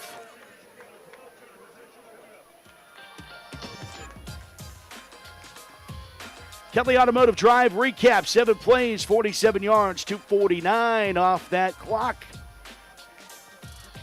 Kelly Automotive bringing you drive recaps all season long. Make sure you're driving something new with Kelly Automotive. I mean, if I was like you, big time. travel to Ireland. Yes, that call games in suits. 2016 Nissan Rogue, brother. I'm just saying, man, you're just the man over here, okay? I appreciate these opportunities I get just because I tell people I know you. Okay. That's the reason why I got in here today. Yeah, yeah. They stopped me twice in the parking lot. Hey, who Don't are you say here it with? Too loud, Arthur. I know Matt. Don't say it too loud. That's Have all you I'm heard saying. of this guy? Oh, brother. Well, this is as good as advertised so far. Absolutely. I mean, both teams doing their thing on a homecoming night, and then even the optics, the visuals of this gorgeous football field as well. I mean, across the board, you couldn't ask for a better night of football in Western Pennsylvania. Yeah, new era of Jim Garry Stadium aerial coverage tonight by our good friends at GBU Life. Protect what matters now. And it is a beauty. We'll finish the track in the weeks to come and ready for track season in the spring. Little pooch kick and a fair catch called for. That a little bit smarter on the Fort Cherry side of things. Christian Yanasco is like, I know what I could do here. I'll put my hand up. No one's touching me. Smart, especially when you think about how the last kickoff return went. So Fort Cherry takes over. 2 out of their 3 possessions have ended in 6, courtesy of Matt Sigg. The last one sputtered and forced to punt for the Rangers. Both teams have punted once so far. Sigg, design run play to Matt, and he breaks a couple tackles. Sigg thrown out of bounds. Will it attack 15 more? Yes, it will. So Sigg gets into Canevin territory, and a little extra push on this is going to add another 15. And that's unfortunate for Thomas Coates III right there. As a defender, when you're playing against a guy as explosive as Matt Sigg, you don't know where the sideline is sometimes, and your only concern is do not let him break this tackle. So it's unfortunate that obviously there were a couple steps into the white, but this is the Matt Sigg effect, man. He makes you that nervous. He makes you that much on alert. And like I said, not they malicious. Were in the red, Arthur. Yeah. It's one of them. He made the contact in the grass, and it's like, hold on now. Is he down? Is he down yet? Nope. All right, got to keep going then. Rather be safe than sorry, I suppose. And let's be real, 15 yards, you'll take that if you're Bishop Canevin. Yeah. Versus it being another 60-yard touchdown. That's a great point. 21-yard rush and a 15-yard penalty, so Sigg goes again, and this time Chris Smith puts an end to the run quickly, only for a yard. In this Bishop Canevin defense, like you said, they have a lot of talented players over there. Players going to West Virginia, players with multiple offers in the MAC. But when you're dealing with a player like Matt Sigg, that changes everything. It puts so much stress on you defensively, whether you're talking about tackling, whether you're talking about gap assignment. And as you can see, that Bishop Canevin defense, man, it has them on their heels a little bit tonight. Matt Sigg is averaging 22 yards a carry tonight. And he'll carry this one, and that's well under the average inside the 30 to the 29-yard line. Third down coming up here for Fort Cherry, but I just can't believe video game numbers. I can't believe he would do that 6-yard run right there. Ay, man. Can't have a running back just giving me 6 yards a pop. But this dude is special, man. I mean, tough running. Can do it inside, can do it outside, has the physicality, has the speed. But for Bishop Canevin, this is your second time now, getting him in a third and not all the way short, so let's see if they can have some more success. 3rd and 5. Sigg on the carry, spins forward, and he's right at the sticks. Looks preliminary, looks good enough, and the officials agree. They're moving him. Fresh set of downs for Fort Cherry. And once again, good, tough running, but off of that right side of their offensive line for Fort Cherry. We talk about those dudes over there, man. They've been doing a really good job tonight, along with the backside left guard, number 50, A.J. Woodwich, who they like to pull also on some of those running plays. Sigg hands it off to Huey, and there's nothing available. Again, running in to Charles Butler. And that defensive front for Bishop Canevin. Big Charles Butler, big number 50, Mar Vessels, doing a really good job in the trenches right there to ultimately get a stop and a TFL, because we know there hasn't been a lot of negative plays for that Rangers offense. The handoff left side, and Tremnaski gets bottled up one more time. Alex Kirk. Yeah, and Alex did a really good job right there, identifying the gap, seeing the ball carrier, and then going out there and making a play. Don't wait on those guys, those ball carriers. Go attack them. Be aggressive on defense. Nice form tackle by Alex. And now, Bishop Canevin has them in that 3rd and long. Let's see if Matt Sig is going to throw it this time. 3rd down, 14. 6-8 3rd down. Scoreboard says 2nd down, as ours does as well. So we'll go with the sticks. Those are the official ones anyway. Keep an eye on there. Run the other way, but a nice job by Alex Kirk tripping up Matt Sig. And it's 4th down. And that was a really good job right there by Alex Kirk. Not just in terms of making the tackle, but the containment part, because we know Matt Sig has had a lot of success having those off-tackle runs tonight, but Alex Kirk did a really good job. And when we talk about some of those guys with offers, I mean, Liberty has an offer out for this guy right here because of what you just saw right there. Nice tackling, nice playmaking by Alex. And a lot of these guys that have offers on Canevin's side are juniors. A lot of them coming back. Yeah. That's the exciting part for Coach Rod Steele over there with that Bishop Canevin defense. Sig, a little reverse, flip it over. Travansky throws it, far side, caught Ryan Huey, 1st down, and pulled out of bounds inside the 10. Thomas Coates saves the touchdown, but it's 1st and goal, Rangers. And once again, when it was time to pass, they went to the trickeration bag here. But you catch Bishop Canevin over-aggressive for the run, and then from there, Blake Sweeter wide open. Ryan Huey, wide open, nice catch, 1st down, and now you have him set up in scoring position inside the 10. Javansky tossing to Huey, and now back to Huey on the ground game. Huey is into the end zone. Touchdown, Fort Cherry. Ryan Huey's 7th touchdown of the season, and the Rangers extend the lead. Ryan Huey, we saw him with the catch on the trick play, and then he comes back and finishes it a play later with a nice, tough inside run. When Ryan Huey wants to run behind those shoulder pads, good luck if you want to get in front of him. But nice job right there for the 5'9", 175-pound junior running back.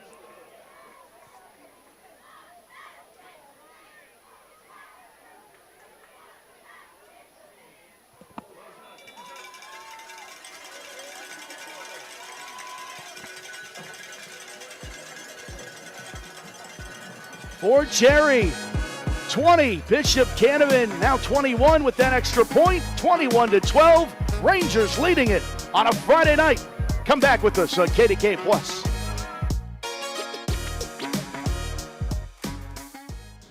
I think this is a model institution. You are a point of pride here in the Commonwealth of Pennsylvania.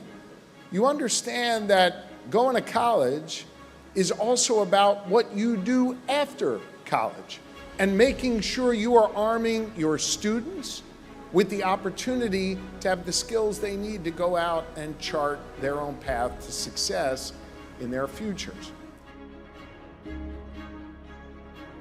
Hi, this is Mark Baer from Bud Bear Mazda. We have a great opportunity for you. 2025 Mazda CX-30 lease. Only $29.99 down for as low as $289 a month. We have 129 new Mazdas in stock for immediate delivery. What a great selection. Come on up, drive one home today.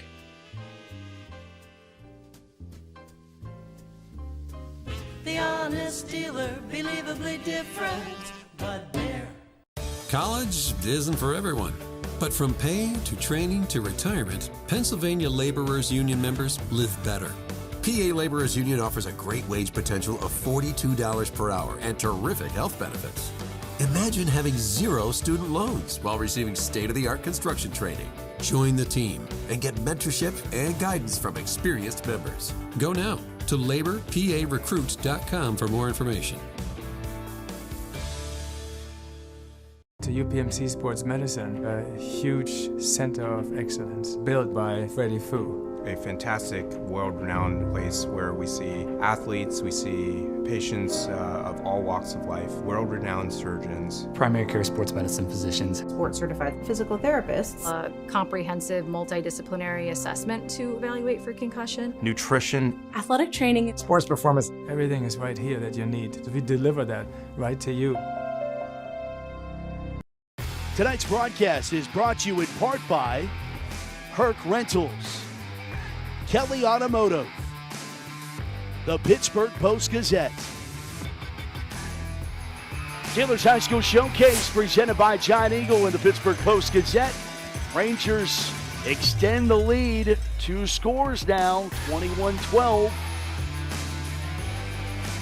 And ball fall off the tee. Someone tell Nick Massey. That reminds me of when I'm setting my golf ball down on the tee. And it keeps Isn't it the falling off. worst? Oh, man, you're trying. Please don't let anybody see this. I'm down there for 5 minutes trying to put this thing. And look, the ball still doesn't go where it's supposed to go after that. No, to the trees. Story of our life. Yeah, I play a little bit of golf just over here. 13th tee box is just over those trees here. Fort Cherry Golf Course. All rolling into the or out of bounds, rather, as that'll be a penalty and give Bishop Canevin in their offense good field position to start, and now 21-12. It's crazy to say, but it's almost a must-score drive the way this game has been going and the way that Bishop Canevin has been fooled. And Fort Cherry, you talked about how they pulled out the bag of tricks. They know Matt Sig can't throw the football very much at all. He hasn't to this point, and they're finding different ways of throwing the football and converting. Yeah, and I think the important thing that you just said is converting. When we watch Bishop Canevin, they've had a couple of opportunities. That one deep throw to DeMar Oles that they did not convert. The flip side is Fort Cherry, on the 2 times they've had to go into that bag for this trick play, they've completed both of them. Yes. And more importantly, well, not the first one, but more importantly, that second one right there, we saw the explosive nature of it. So they understand what they have to do. But the flip side is this. If Bishop Canevin can't have a more consistent job of stopping this run, it's not going to matter. Yeah. Yep. Yeah, especially as these teams get worn down in the second half. 7:28 to play in the second.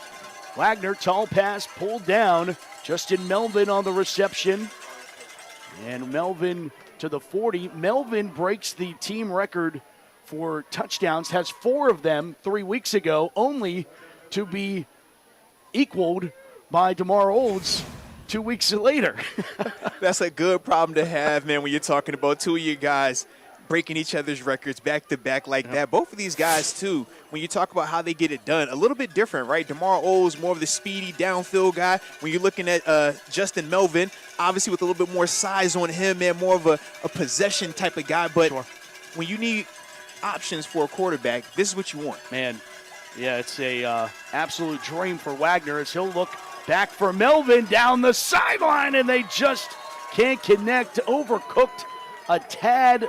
Again, it's 3rd down here for Bishop Canevin, and boy, add that to the list of near misses. Yep, and this was the same blitz that Fort Cherry got caught in on that touchdown pass to DeMar Oles. And you see Brady with the pump and go. Unfortunately, cannot connect with Justin Melvin on the deep throw right there. But they had the premium look. That blitz where they rush all 5 guys, the linebackers included, play man on the backside.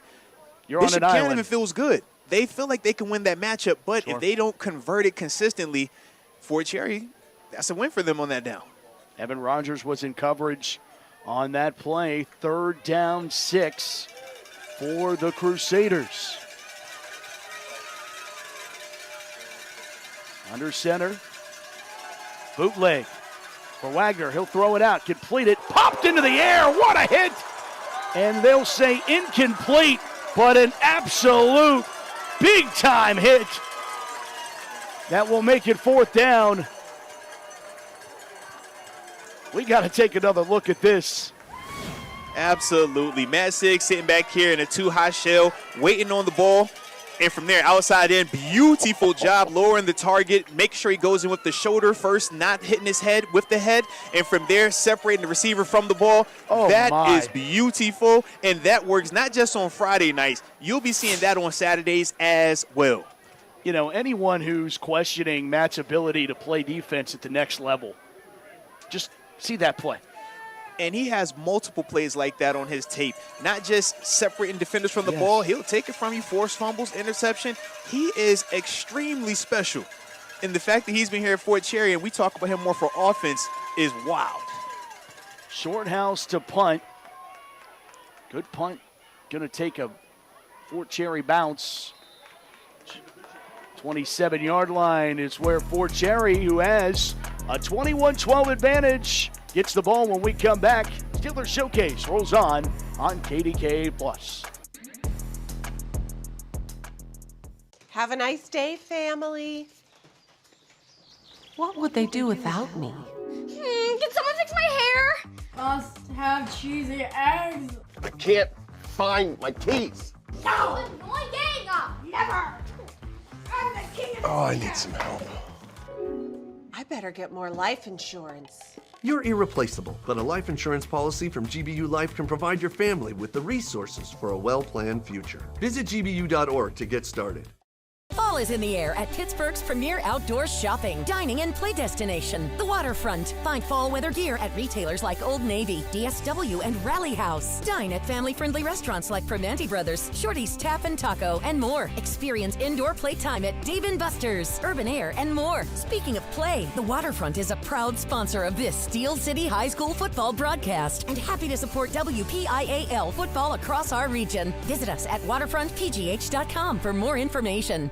Welcome to La Roche University, where experience isn't just a buzzword, it's a way of life. At La Roche, our students thrive by putting their ideas into action. So we came in today just kind of getting a general idea of valuing a model and how it is done in actual real-life time. I think what they're doing in La Roche with the applied learning has a lot of value for the students. They're able to see the real-world numbers come to life, and that has a lot of impact for them.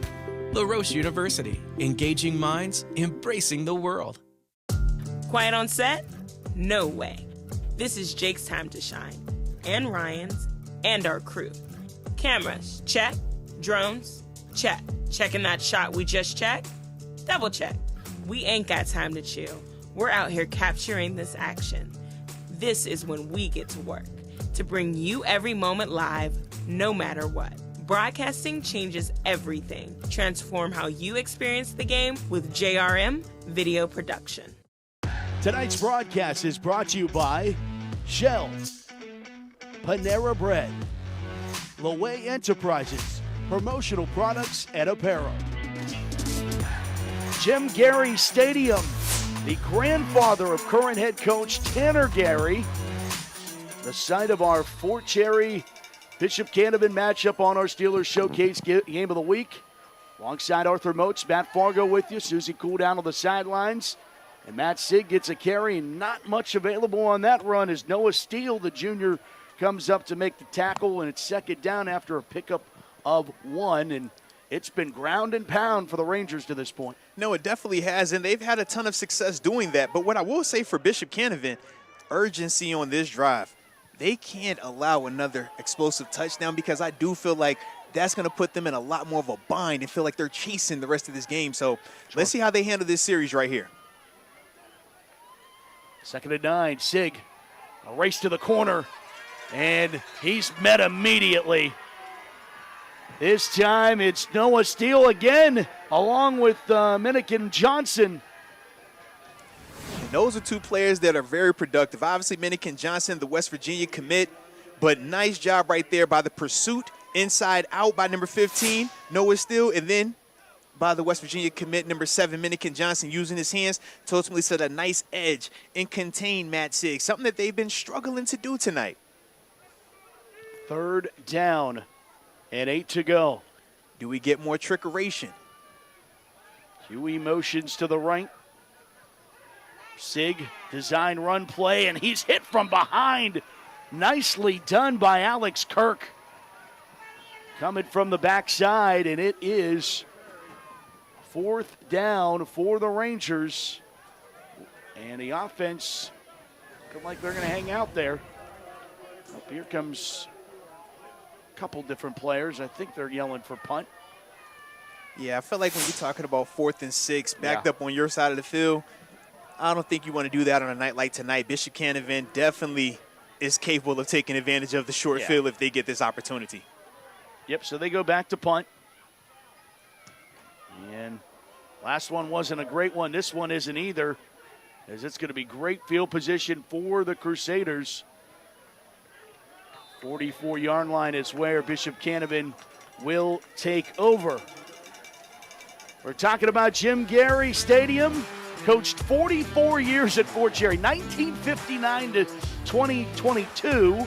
And then from 2023 to 2011, Tim Garry, that's Tanner's father, he coaches 9 years. And now since 2020, Tanner Garry has been the head coach of the Rangers. So all in the family here at Fort Cherry. Now that's beautiful right there for the Garry family, and the continued success also when you talk about the different generations of Garys taking over the helm of this Rangers team. Screen pass on first down. Flipped it out. Nouvel Bone, he's a freshman, and coach is high on him and what this freshman can do. But that time they're going to lose a couple. Let's check downstairs with Susie Cool for more. Thanks, Matt. You talked about the Garry lineage here at Fort Cherry, and that certainly flows with head coach Tanner Garry. He actually carries his Pap's Army dog tags in his pocket each game. The late Jim Garry led the Rangers from 1959 to 2002, winning 265 games. And Tanner said Pap probably wouldn't even believe what he's done with this program in the last 2 seasons, with not just 1 but 2 Whitfield titles. Because let's be honest, it was hard to win a Whitfield championship back then, and it still is now, let alone back-to-back, with hopefully a third on the way. Matt? As Wagner scrambles and had to throw the ball away, incomplete. You want a penalty there, Arthur? I mean, I'm over here looking like, did that cross the line of scrimmage? I don't think it did. I don't feel like he was all the way out the pocket, but let's see. UPMC Sports Medicine Instant Replay. And just out of it. All right. It's close. It was close, but hey, no flag. Good call. You know how we do it over here. Yeah, I have to wonder that Grandpa Jim goes, I coached 44 years, can't win a WPI championship. My grandson's out 6 years, and he's got 2 already. Goes back to back. Feeling good about going for a third one right here. Well, they say greatness sometimes can skip a generation or 2, man. You know how that is. He's the all-time winningest coach in the county, as that screen pass incomplete. So still work to be done in that category, as the Crusaders, you do what you needed to do. You get Fort Cherry's offense off the field without them putting any more points on the board, but now you sputter offensively. And to me, Arthur, they've had so much success throwing the ball down the field, at least one of those first 2 plays needs to be an attempt deep. I would agree with you on that. And part of their issue now, though, when you don't complete the deep shot, everybody knows what the next play is going to be. Yeah. And Fort Cherry is just calling defenses according to that. And that's why you can see guys like Tyler Wolf, 11 for them, making some plays in the backfield. Shorthouse doesn't get all of this one either. And from the 28-yard line, it will be Fort Cherry football. Here with 2:54 to go in quarter number 2. And make sure you're following the Steelers Youth Football and JRM Sports on X, Instagram, and YouTube for exclusive content, real-time highlights, and on-demand broadcasts. You can find it all on the Steelers Youth Football and JRM Sports social media channels.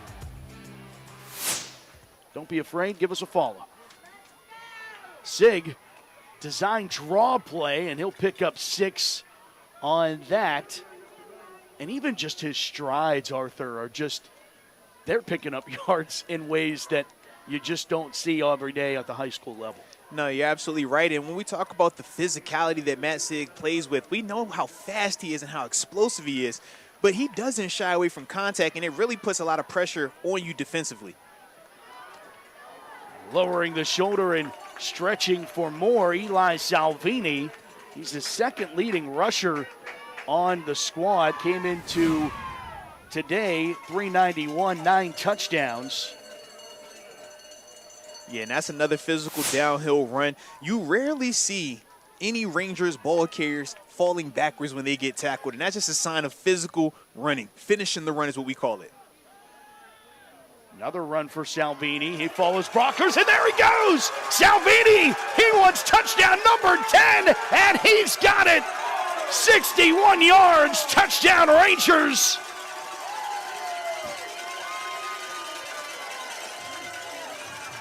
And that right there was a thing of beauty. Switched it up, too. Up until this point, a lot of their success had been on that right side. This time following behind the left tackle, Massimo D'Amico, and obviously the left guard, A.J. Woodwich. And then from there, you see the burst in the open field by Eli Savini. It's the reason why he's the second leading rusher on this Rangers team. And right there, this is what you want if you're the Rangers on homecoming night. Salvini joins the party, and the extra point from Nick Massey. Extra point is good.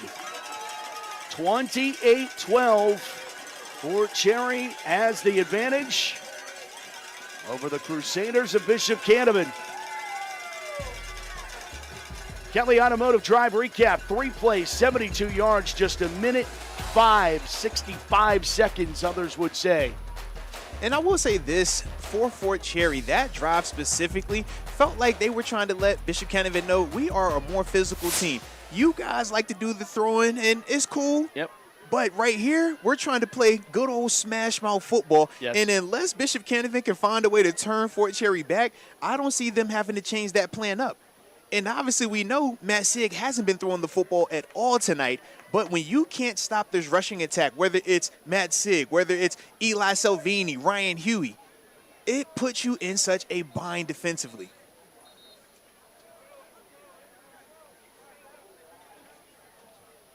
Yards so far tonight, Fort Cherry 294 to Bishop Canevin's 156. It's been an offensive showcase, but Fort Cherry has buckled down. Some tip of the cap to the Fort Cherry defense. They've locked it down here as of late. 60 degrees here under the golden arches of McDonald, Pennsylvania. Couldn't ask for better weather on a night like tonight. Now it's beautiful out here. Ranger country. Rolling hills of the West Hills of Western Pennsylvania, and this one rolling down inside the 40. Good return and a touchdown saving tackle for Alex Kirk on that return, and Zilich saved it from being a big-time return for the Crusaders because they have every opportunity to get right back into this. They go down and score. No, and that would be the difference in this game. Obviously, under 2 minutes left before halftime, Bishop Canevin definitely wants to get some type of points on the board, but really nice return right there by Alex Kirk, setting them up in plus territory to start this drive. And another thing to mention is Fort Cherry won the toss and accepted the football, so Canevin to get the ball to start the second half. So you go down and score, you get the ball to start the second half of play. Wagner rolls, flag comes flying in. He'll throw and complete his pass to DeMar Olds, but I think this will come back on a hold on the Crusaders. I say referees having a discussion, but I do agree with you. I think that they held on my man number 11, Tyler Wolf, if I saw that correctly. And it was one of those that really didn't need to happen. Wagner had moved up in the pocket to make him kind of an irrelevant part of the play. But, of course, offensive linemen don't know that. Yeah, and that's the pros and cons of quarterbacks extending plays. When they get to scrambling around, offensive linemen don't know where they are. They just know keep blocking, and unfortunately, sometimes those guys can scramble right into where you're trying to block this guy in. Holes happen. Back up to the 45-yard line of Canevin.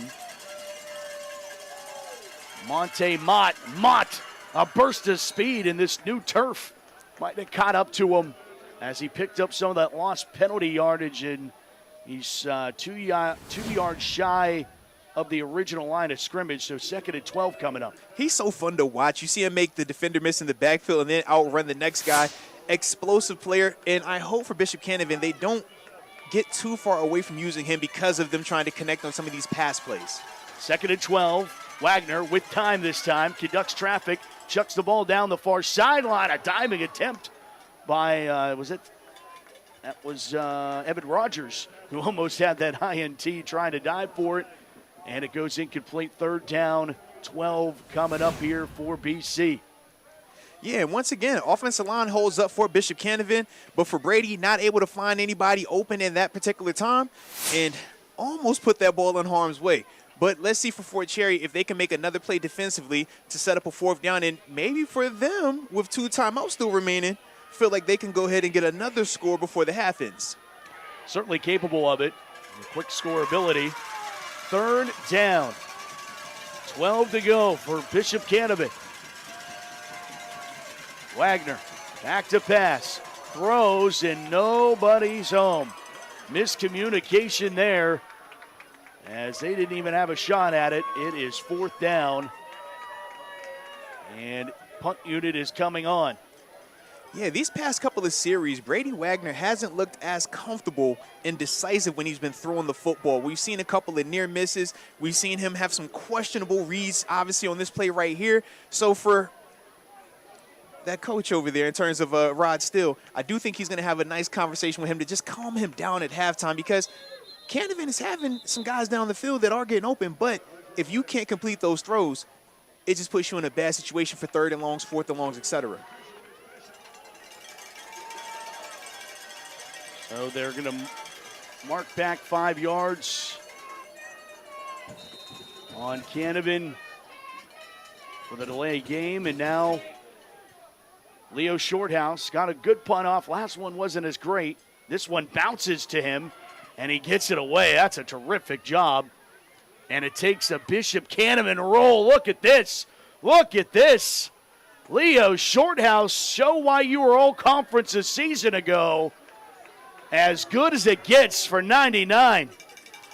That was an excellent punt right there. And I'm sure Coach Steele is extremely happy about that, because 42 seconds and 2 timeouts for Fort Cherry. If they're getting that ball by midfield, you feel a lot more anxiety. But them having to go 99 yards, you feel a lot better about that. But you still got to defend Matt Sig. That was a 51-yard punt. And I like the teamwork right there. I see Malik Davis. Sometimes you got to give it a little extra wind, a little extra blow, and it gets you all the way down there. Nice execution. Yeah, you see how close it is. This phony grass here at Jim Garry Stadium. Sig from his own end zone will just take it right up the middle and pick his way for a couple. And clock winds towards our Shell halftime show. Susie Cole, Damon McDermott. Break it all down, first half highlights. Of course, the Whitfield Insiders top 10 plays of last week. And so much more. Looking forward to our Get to Know segment as well, as that will take us to the end of the first half of this Black Hills Conference Championship showdown between the Rangers and the Crusaders. 28-12 at the break. Both teams make the long trek up the hill to the locker rooms. That's why Fort Cherry actually does their warm-ups up on top of the hill on a practice field, so they don't have to go up and come back down. And here I was thinking that would put them at a competitive disadvantage. Boy, was I wrong. These guys have hit the ground running and have been so productive and so just consistent in that first half. All right, let's go down to Susie, who has Coach Garry. Coach, despite quarterback Matt Sig being a little limited with his throwing capabilities tonight, you're leaning into your creativity. We're seeing halfback passes, a lethal run game. Where's that giving you an edge tonight? Yeah, we just have to be able to keep him on balance. You know, if we just keep on running straight at him, this team's good enough to really give us some headaches. So we have to try to find ways to keep him honest, and our kids have done a good job of making him work for that. You just told your team in that halftime huddle you got to dig a little bit deeper come the second half. Where do they have to dig a little bit deeper defensively? I think that the physicality is the one thing that we're always going to harp on. This is a game that we know is going to go down to the wire. It's the way it always is when we play this team. Our kids know that. They're excited for that challenge. Thanks, Coach. Absolutely. Matt? Susie, thank you. And thanks to Coach Garry. as more work to be done for the Rangers, but they take a 2-touchdown advantage into the locker room with the lead and trying to keep that 31-game regular season winning streak intact. 28-12 at halftime of our Steelers High School Showcase Game of the Week presented by Giant Eagle and the Pittsburgh Post-Gazette. Coming up next, Shell Halftime Show. Susie Cole, Damon McDermott break it all down for you. Keep it locked here to KDKA Plus. More high school football when we come back. At Laway, we understand the power of personalization. From hats to water bottles, our expert services include screen printing, embroidery, and a variety of promotional items. We also specialize in team sports gear. What truly sets Laway apart is our dedicated design team, including our talented on-staff graphic designers and exponential customer service. Choose Laway to make a lasting impression on and off the field.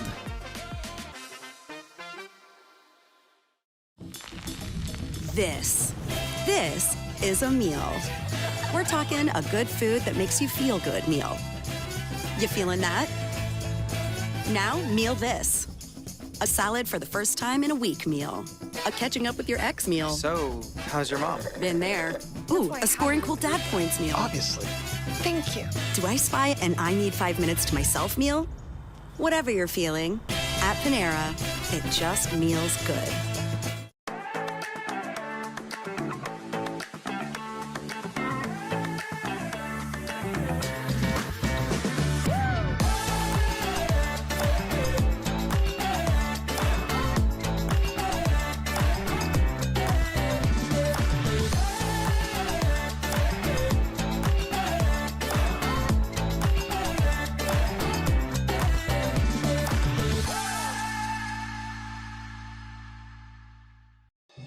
Relive your favorite moments at the Pittsburgh Steelers Hall of Honor Museum.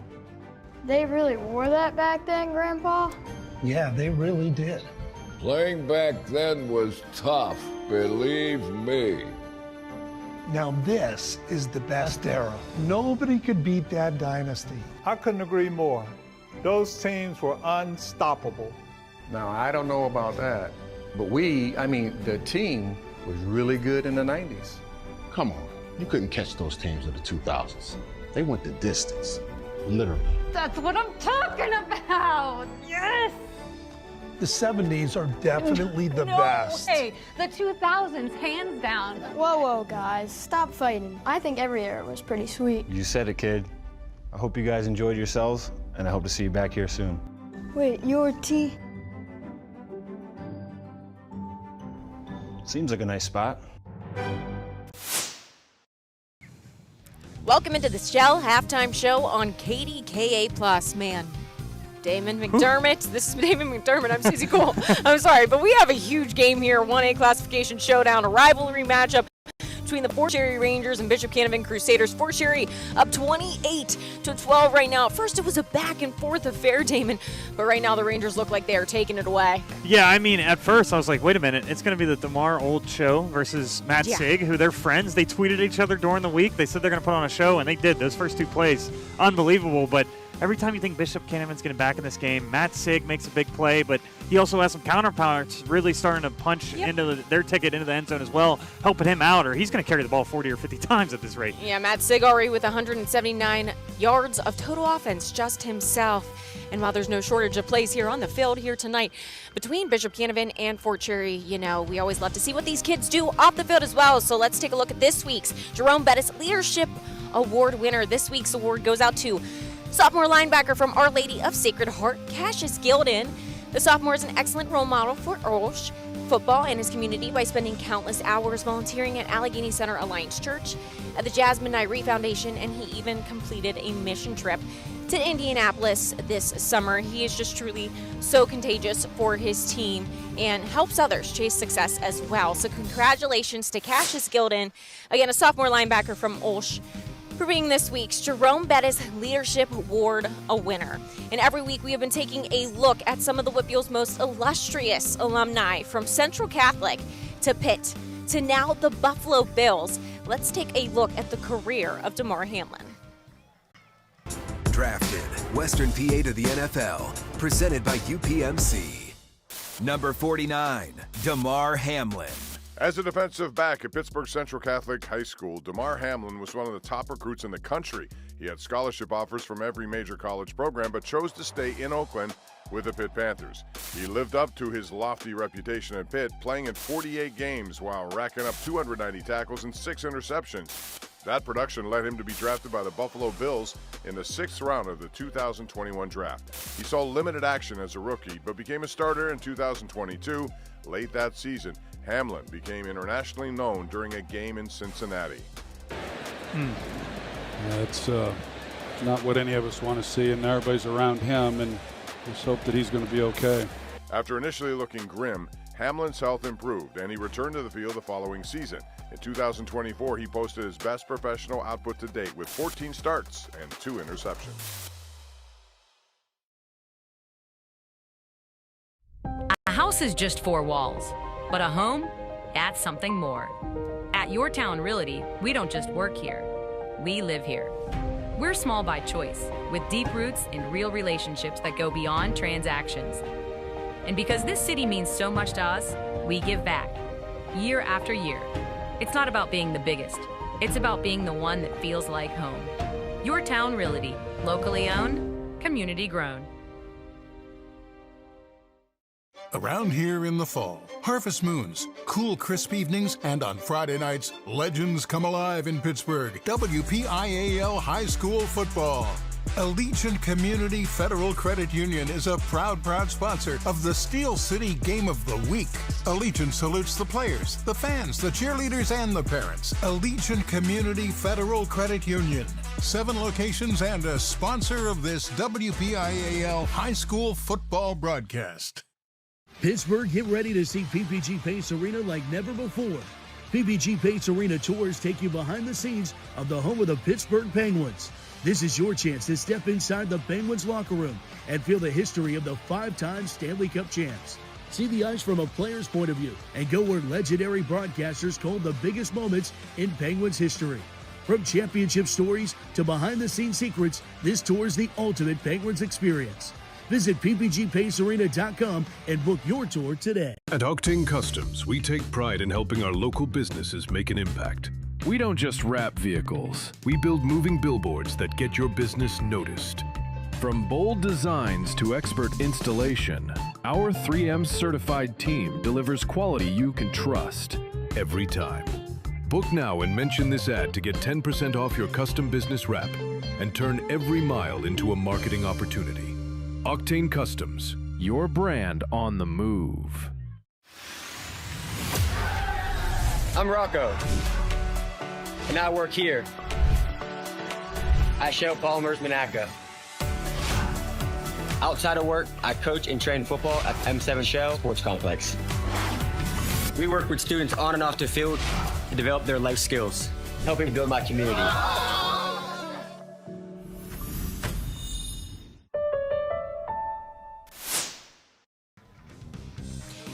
It's homecoming weekend here at Jim Garry Stadium. The Fort Cherry Rangers up 28-12 over the Bishop Canevin Crusaders. A big Black Hills Conference matchup with the title on the line tonight. Alongside Damon McDermott, I'm Susie Cole. And right now it's time to get to know a little bit more about Alex Kirk, a wide receiver for Bishop Canevin. Just got his first Division I offer from Liberty University this week.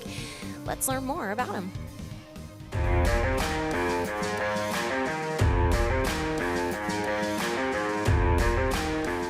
Who's the best Pittsburgh Steeler of all time?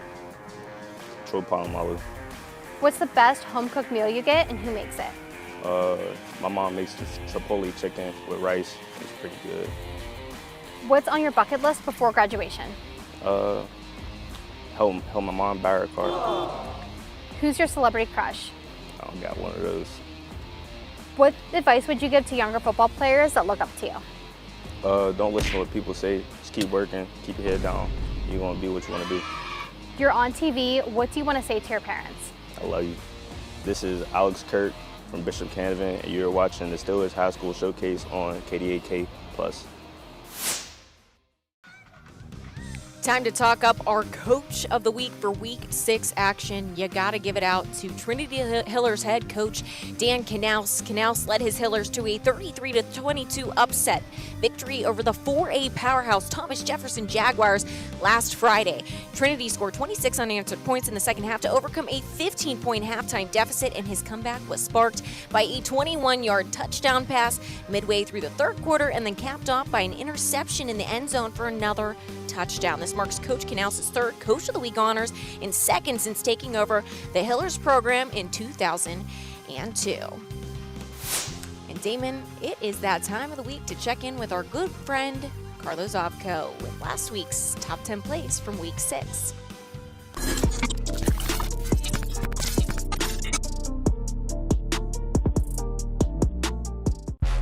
The Whitfield Insider Top 10 Plays of the Week, presented by Home Team Collections. Visit them online at hometeamcollections.com. And at number 10, we're going to go to the Upper St. Clair South Fayette game. It's going to be Hellman stepping up in the pocket and launching a rocket to his guy, Bryce Jones. Jones takes it to the house. A big win for the Panthers.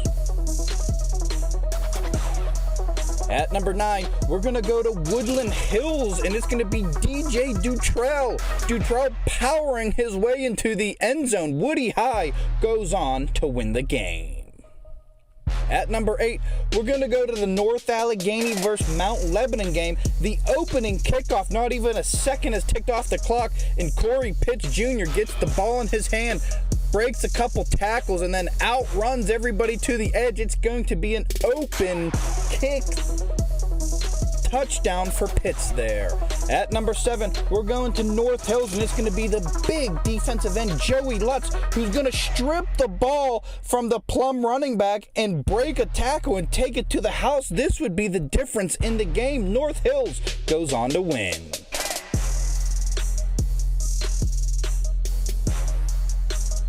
At number 6, we're going to go to the Baldwin-Bethel game. It's going to be Richard Johnson coming from his defensive end spot. Going to snag the ball and take it to the house. The big fellas get on the board. Bethel dominates this game as well.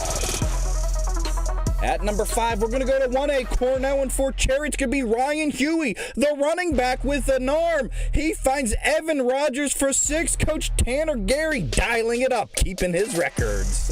At number 4, we're going to go to the North Catholic game. It's going to be Joey Felitsky. He's going to find Preston Simcoe, who's going to pitch it to Will Waskowitz. Are you kidding me? Thinking on your feet like that, North Catholic. Big touchdown there. At number 3, we're going to go to Seneca Valley. It's Lobig throwing it up to his big tight end, Adam Gem. What a gem of a catch. Monster grab by the Vandy commit. At number 2, we're going to go to NA Mount Lebanon again. Brady Brinkman's going to throw it. It's going to be a tip drill, and it's going to be Jacob Zaber. Going to find it, going to take this one 100 yards to the house. Are you kidding me? In a monster game in 6A, Mount Lebanon tried mounting a comeback, but North Allegheny would clinch the victory, but Mount Lebanon takes the top play. And at number 1, in a monster rivalry game, Highlands versus Freeport, it's going to be Marquise Johnson blocking the extra point in overtime to win the game. Are you kidding me? That'll have it for your top 10 plays of the week. Tune in next week.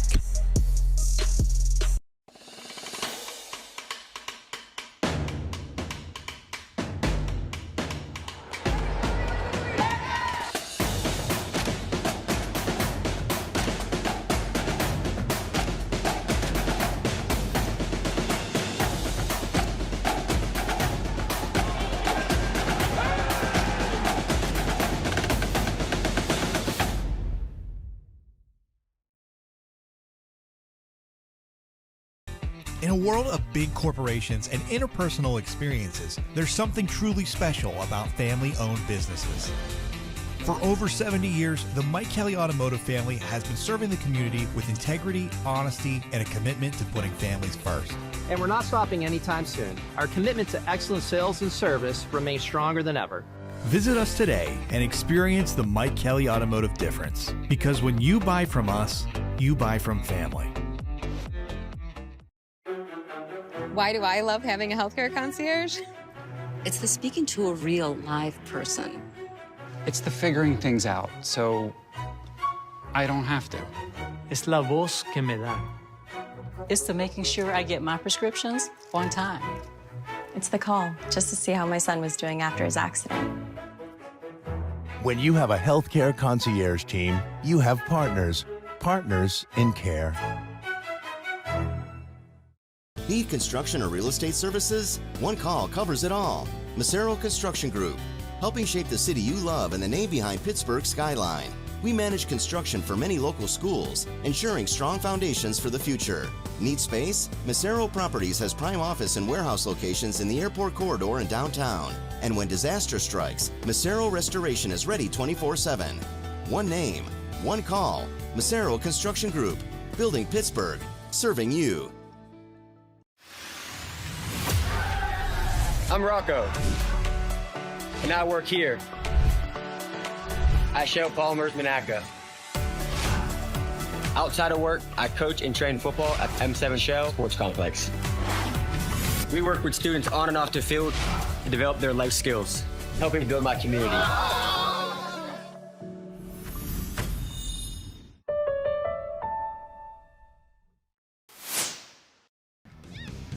We're back on this Shell halftime show here on KDKA Plus, just minutes away from the second half. Kicking off here at Jim Garry Stadium. Damon, Susie here. The Fort Cherry Rangers up 28-12. And let's take a look at those first half stats and highlights presented by Giant Eagle right about now. We look at these first half stats, and really you look at the passing yards from Bishop Canevin.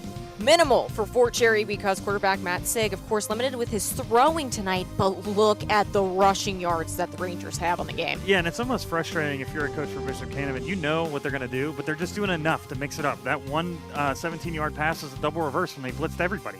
And then when you think Matt Sig's going to get the ball, then you can give it to Salvini and a couple other guys, Huey. And then you don't have to focus on Matt Sig every single play. So they do a really good job just making it a tiny bit unpredictable.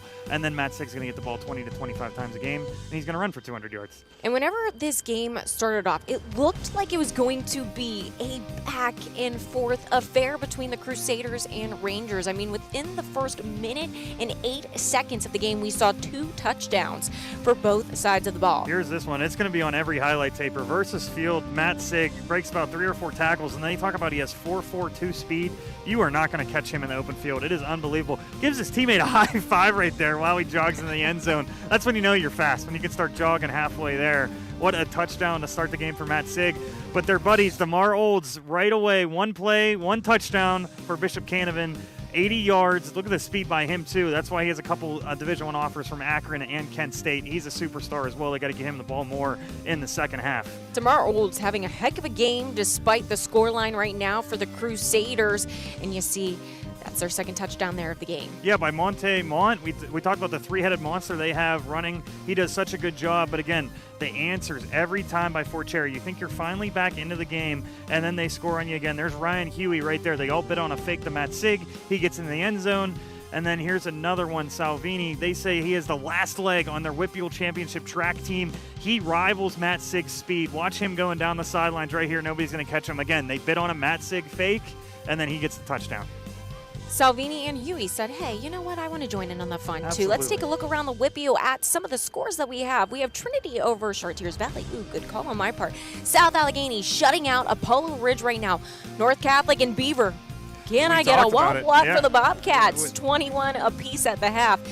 McKeesport up 35-10 over Mars. Peters Township up 17-7 over South Fayette. And Shaler, North Hills, well, 14-7 in favor of the Shaler Titans. A lot of predictable scores. I'm a little sad about my Bishop Canevin pick right now, but it might come back in the second half.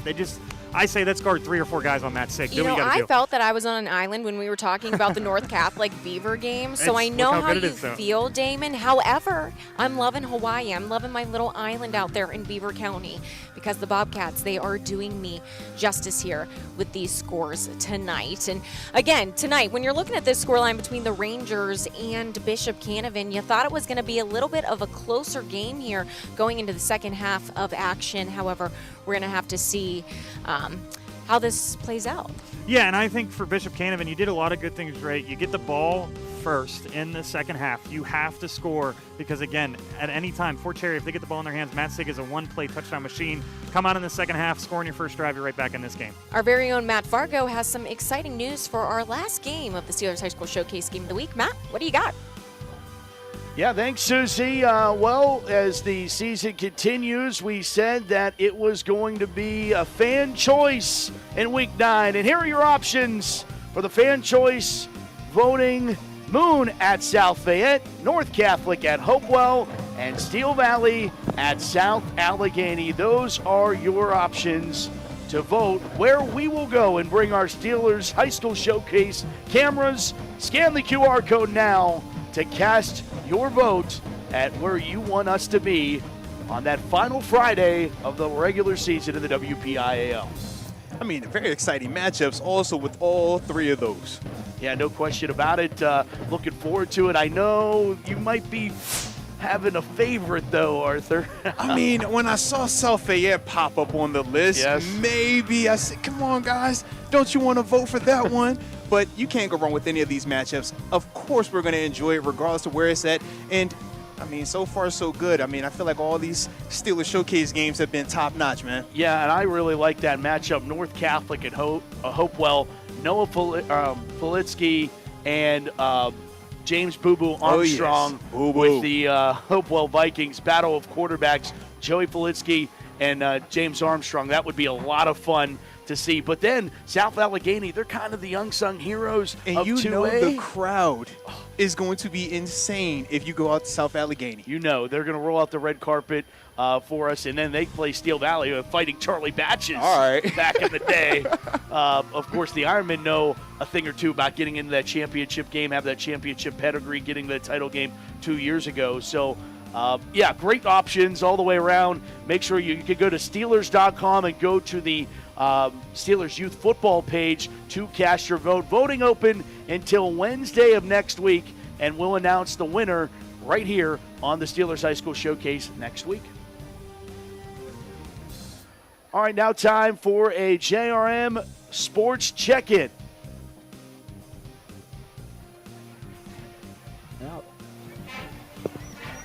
Bethel Park.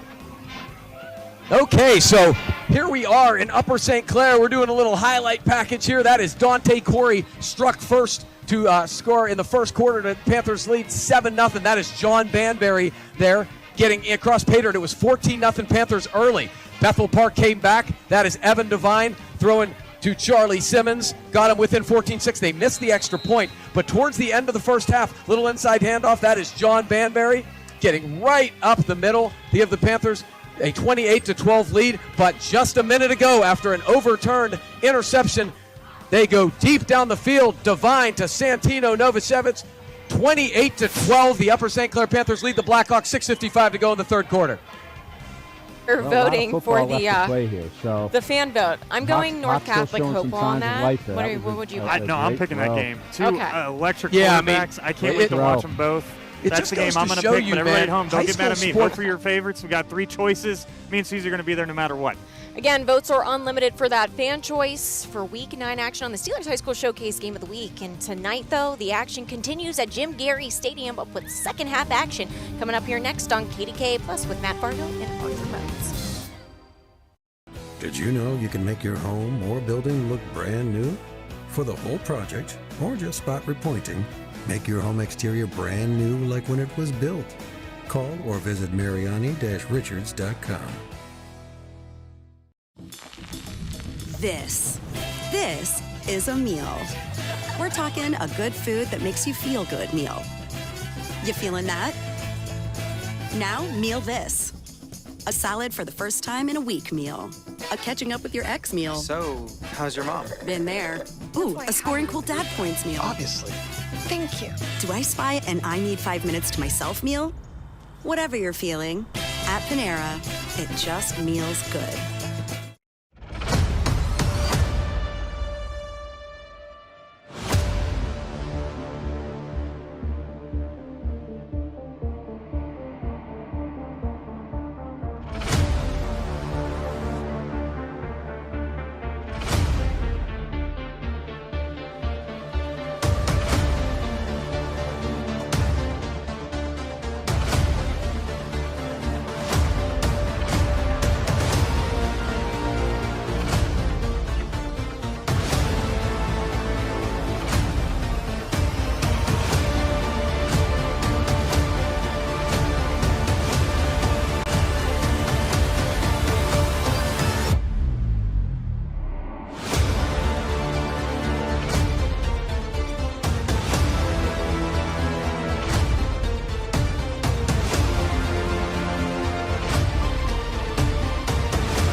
I'm Rocco, and I work here at Shell Polymers Monaca.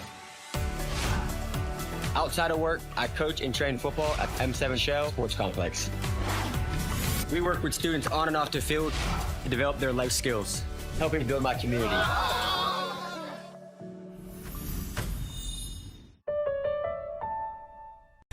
In a world of big corporations and interpersonal experiences, there's something truly special about family-owned businesses. For over 70 years, the Mike Kelly Automotive family has been serving the community with integrity, honesty, and a commitment to putting families first. And we're not stopping anytime soon. Our commitment to excellent sales and service remains stronger than ever. Visit us today and experience the Mike Kelly Automotive difference. Because when you buy from us, you buy from family.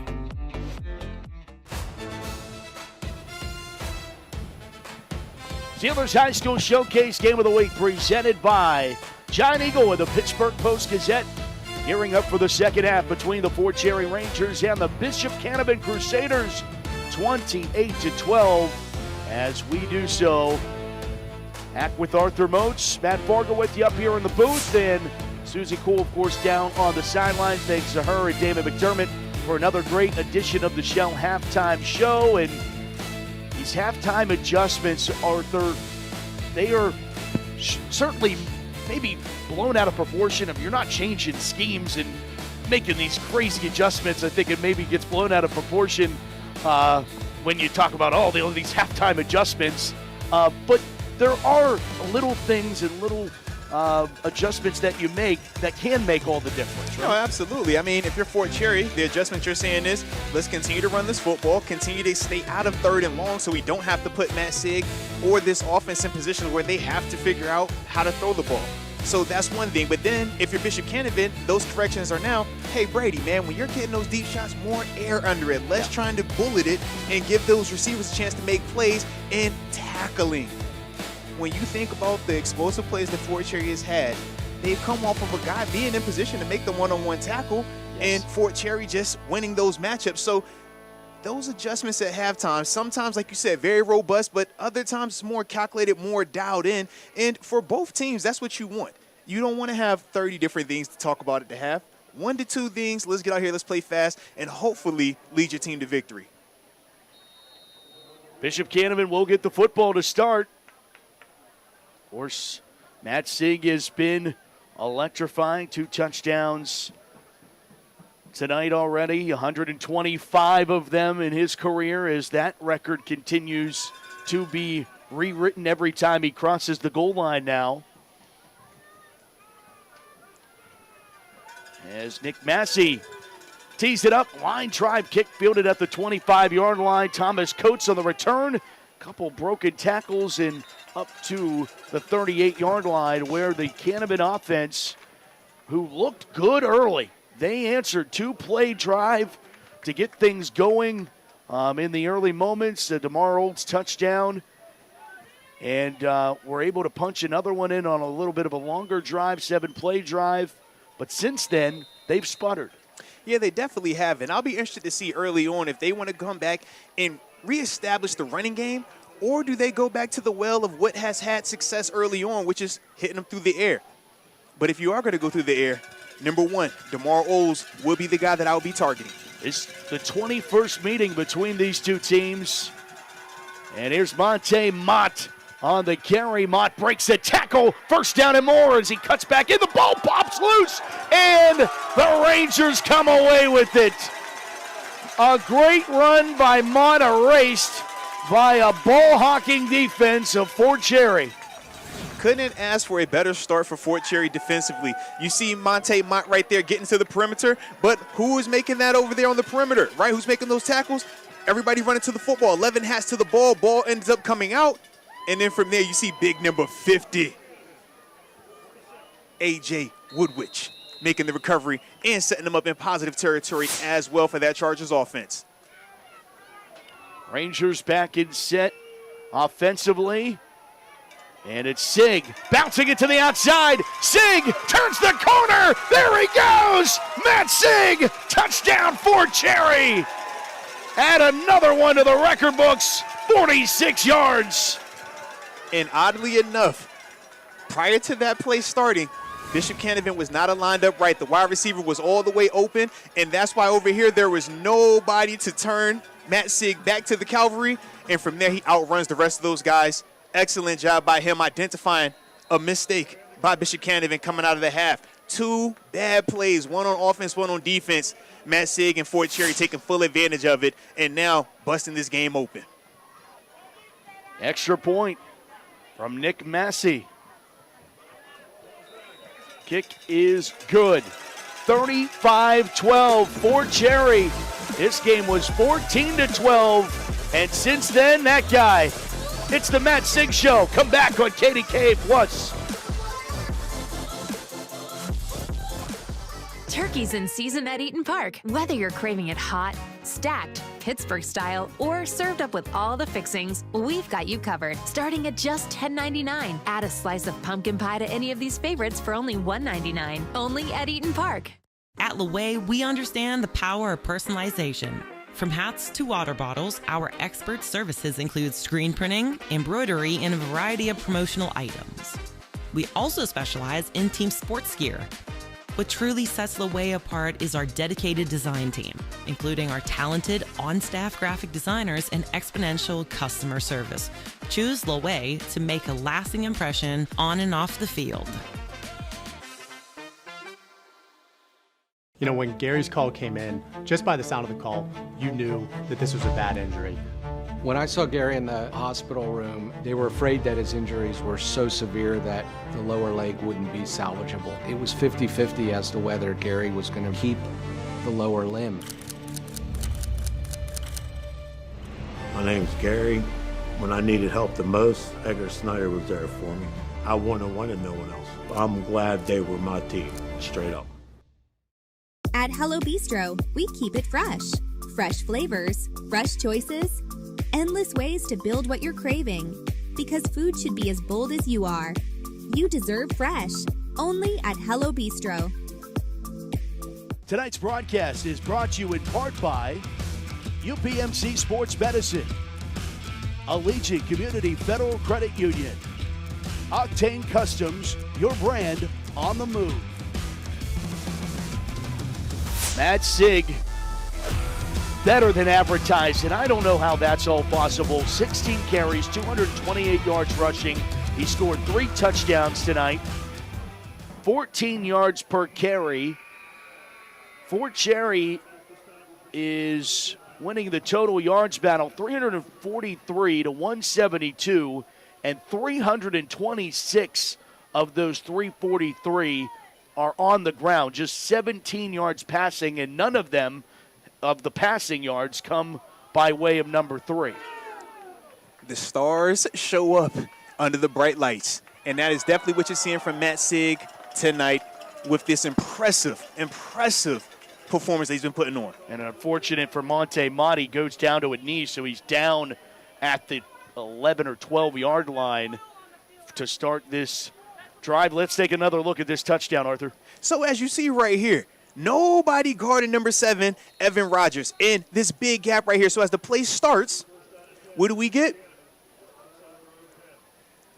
No edge to the defense. And when you allow Matt Sig to run this as if he's running the 200-meter dash, you are not going to catch this guy right here. And once again, dapping up his guy, Evan Rogers, on the way to the end zone for another score. But bad job out of the half by Bishop Canevin on offense with the turnover, and then defensively having the blown call. Yeah, when you have a stat line of 2 daps going to the end zone, he's dapped up Evan twice. It's like, man, this is your thing, all right? Might as well get a third one in here if you can. Right. 126 touchdowns now in his career. That is now 120 rushing touchdowns, 6 returns, 4 of them punt returns, and 2 interceptions returned for touchdowns to get you to 126. Big kudos to that stat department as well, man, keeping these numbers updated like that, because wow. No doubt. Jamie Usual, Nick Lucchini crunching the numbers for us up here in the booth. And handoff to Mott, who comes up limping. He asks for a breather. And that's definitely not what you want if you're Bishop Canevin. He is one of their most explosive players on offense when they're trying to run that ball. He's up to 185, Matt Sig, in total touchdowns, which also includes his passing touchdowns. The PIAA record is 213, set by Stone Saunders just a few years ago. Notice he now needs 29 to break the state record. Back to pass, Wagner, gonna test it, and it goes off a helmet, incomplete. In the coverage, Evan Rogers. Nicely done there. And good job by Evan Rogers staying on top of this route. Obviously, Justin Melvin, the bigger of the two receivers when you're talking about him and DeMar Olds. But right here, nice job staying in phase and then just playing through the hands. Once he saw the receiver put his hands up for the ball, Evan Rogers, excellent job shooting his hands through, forced the PBU, and now you get a 4th down punt. Yep, that brings out Leo Shorthouse.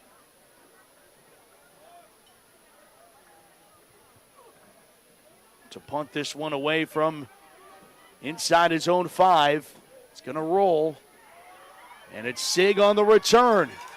Sig has 4 punt returns, and he's looking for a 5th. He turns the corner. Sig, another one. Matt Sig taking it over. Rangers running away with the Black Hills again. They had 2 returners back there, and your only job is to not punt it to this guy right here. Makes the first defender miss, makes the second guy miss, and then from there, the afterburners, the speed, beautiful blocking down the grass by number 6, Ryan Huey, and then from there, Matt Sig finding his way to the end zone for another Rangers touchdown. 55 yards. Not shying away from the contact. And the Rangers leaving no doubt. 4th touchdown of the night for Matt. I mean, last time these two teams played, he had 6 touchdowns. We're sitting at 4. 9:35 left. Let's see what else happens tonight. Kick is good by Nick Massey. And the Rangers starting out here in this second half with some big-time plays. And big-time plays by number 3 and Matt Sig. This time showing he can do it on special teams too. Come back with us. The Steelers Showcase continues. At Giant Eagle, we believe in better because this recipe is 4 generations and going strong. Because it's more than a cake, it's a tradition. Because when you were little, this made it all better too. Because this has been Sunday for as long as you could remember. For over 90 years, Giant Eagle has been here to keep your traditions going strong. Because it matters. Thanks. Around here in the fall, harvest moons, cool, crisp evenings, and on Friday nights, legends come alive in Pittsburgh. WPIAL High School Football. Allegiant Community Federal Credit Union is a proud sponsor of the Steel City Game of the Week. Allegiant salutes the players, the fans, the cheerleaders, and the parents. Allegiant Community Federal Credit Union. 7 locations and a sponsor of this WPIAL High School Football broadcast. Welcome to La Roche University, where experience isn't just a buzzword, it's a way of life. At La Roche, our students thrive by putting their ideas into action. So we came in today just kind of getting a general idea of valuing a model and how it is done in actual real-life time. I think what they're doing in La Roche with the applied learning has a lot of value for the students. They're able to see the real-world numbers come to life, and that has a lot of impact for them. La Roche University, engaging minds, embracing the world. From heating and cooling to a large array of construction equipment, Herc Rentals has the gear you need to get the job done. Herc Rentals is already a staple in several communities across the United States and Canada and have been serving our customers' needs since 1965. with a catalog of equipment that spans the spectrum of almost every kind of solution you can think of. To learn more about Herc Rentals, visit hercrentals.com or call us at 1-888-777-2700. Oh, you gotta be kidding me! A deep ball here that's caught and going all the way to the end zone.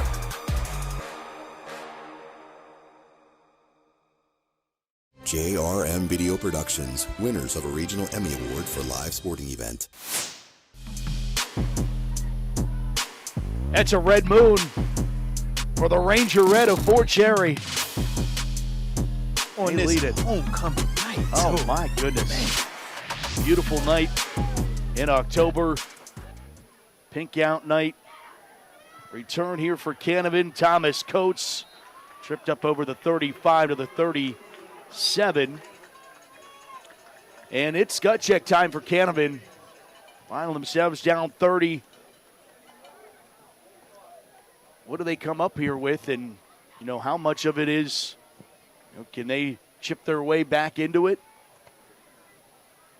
But they also, for as much as they can figure it out on offense, but how do you figure out stopping three on defense? That has been the one. And, for me, obviously, this is my first time seeing Matt Sig in person. Sure. So you always have questions about, is it as explosive? Is it as dynamic?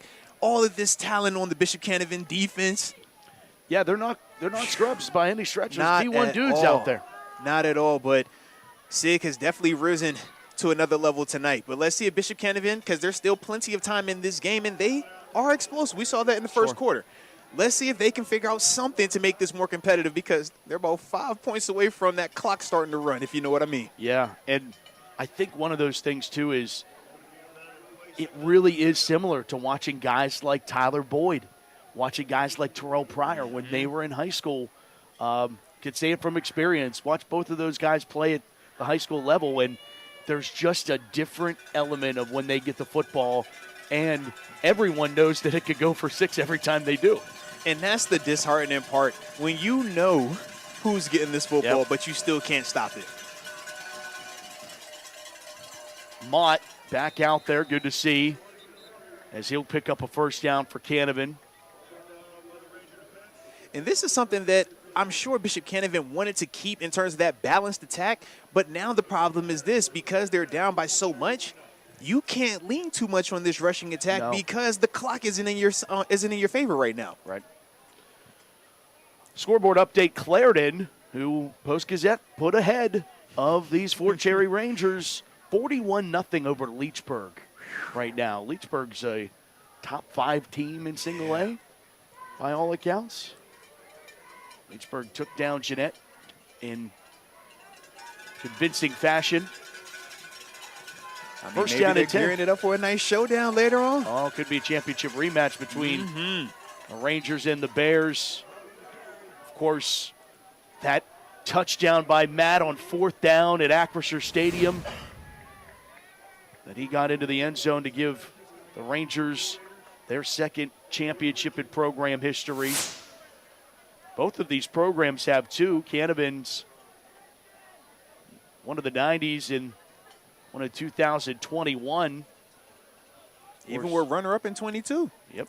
So definitely feel confident. They know that they're capable, but sometimes it's a bad matchup. And that's unfortunate what this is feeling like, and has, honestly, even when you date it back to 2022.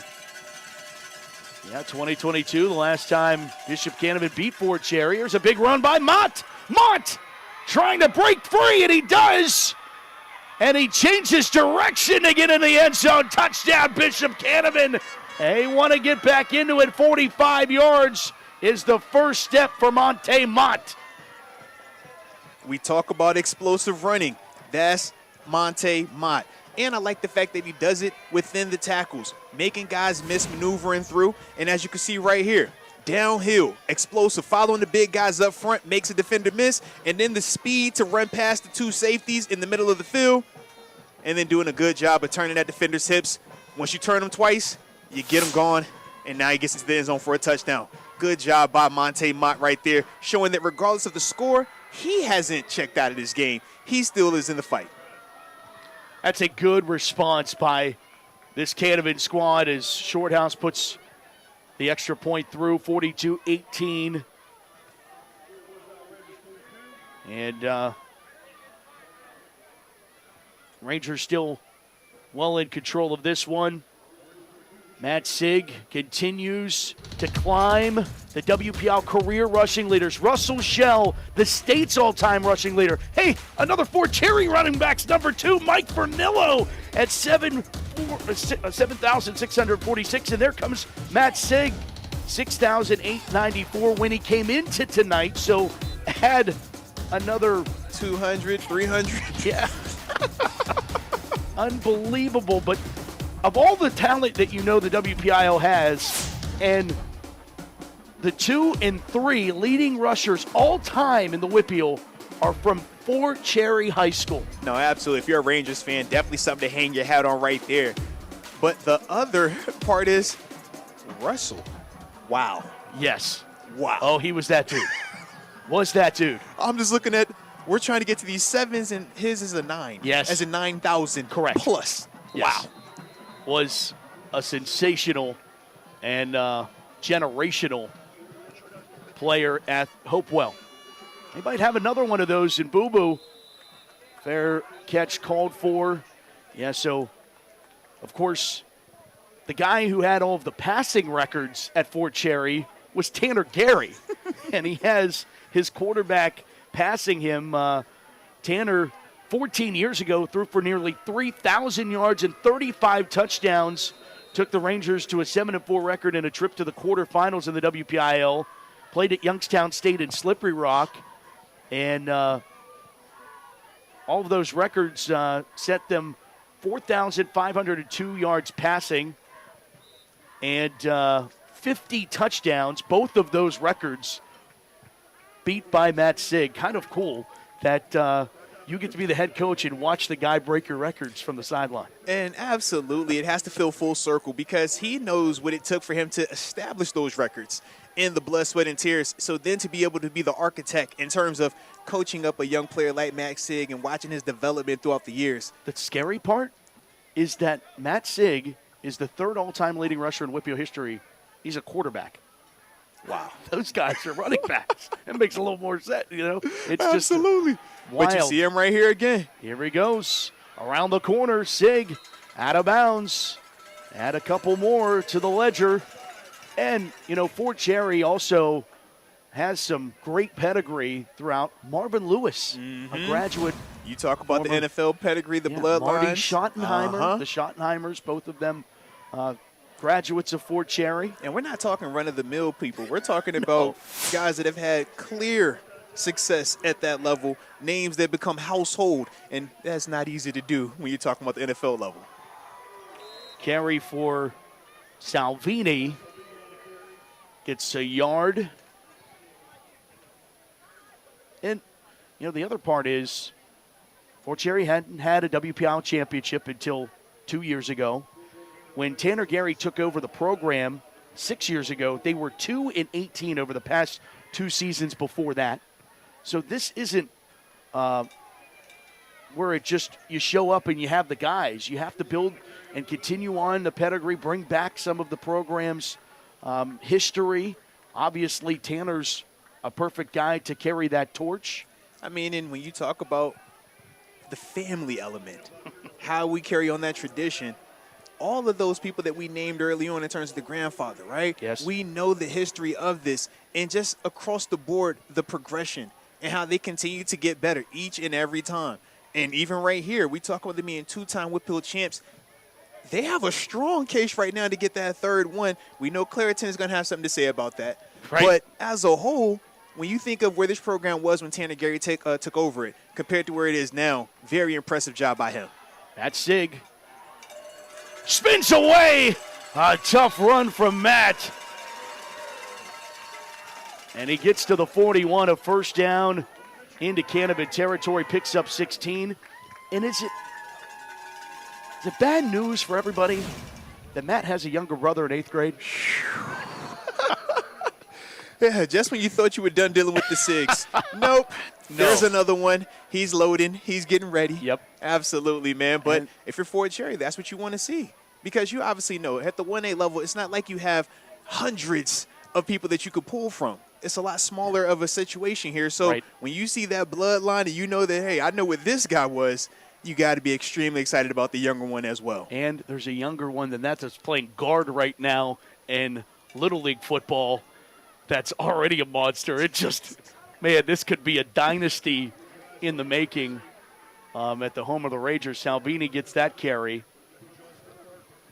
And you were talking about the family affair. I mean, it goes all the way down. I mean, Tanner's father, brother, cousins, all coach. His sister's the videographer. And cousins are taking water bottles. It goes all the way down. Listen, it really is a family affair. I can only imagine Thanksgiving in the Tanner household, the Tanner Garry household, man, where everybody's around here. Hey, man, who's watching film? You got this tape? All right. Hey, we need some water over here too, okay? But that is the cool part, though, man, when you are able to build something with people that you love, build something with people that you care about, and have everybody invested in it to the same degree. And that's why you're seeing the success that Fort Cherry has been able to have since Tanner Garry has taken over. 3rd down, 12 here for Fort Cherry. Longest drive that they've had. Normally it's been 5-6 plays and a touchdown. And Sig gets trucked up there. That's the best way to bring him down. As coach does the honors there. And about 3 yards shy of a first down. Going to bring up 4th down here. Even when he gets tackled, it still is like, man, did you get lucky right there? Because he's been making everybody miss. Like, wow.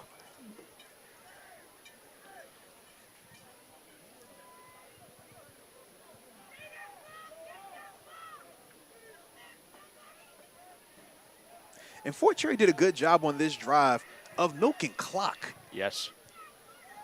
Sig on 4th down. Convoy carries for the first down to the 29. And that play was literally set up off of that previous play we just talked about. Him off that left side. Another explosive run sets up a 4th and manageable.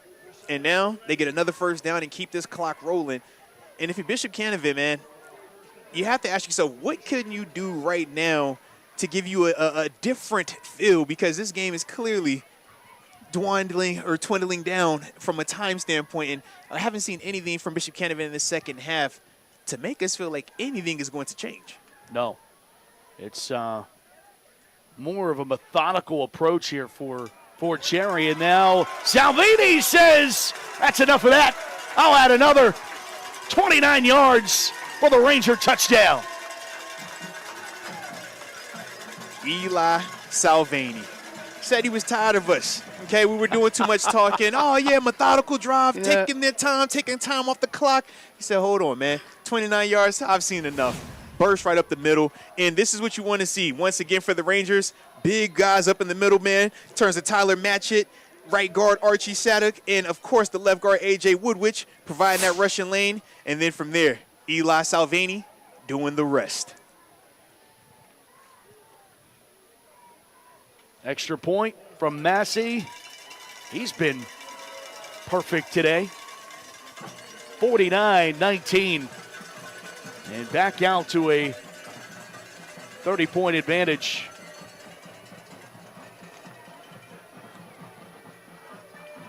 And just when you thought Bishop Canevin might change the trajectory following that Monte Mott explosive touchdown run, you have a methodical long drive by Fort Cherry that still ends in a 29-yard explosive run right through the center of your defense. That has to be extremely disheartening for Bishop Canevin.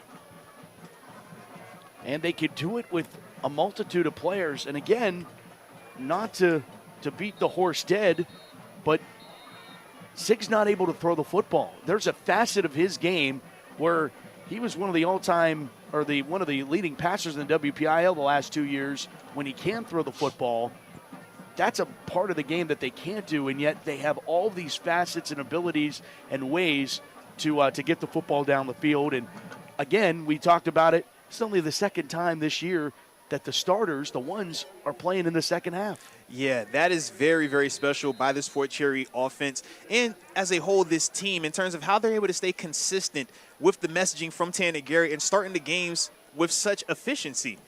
But to think Matt Sig hasn't thrown a pass tonight and they've scored 49 points and he has accounted for 4 himself, that is scary if you are another team on the schedule for Fort Cherry.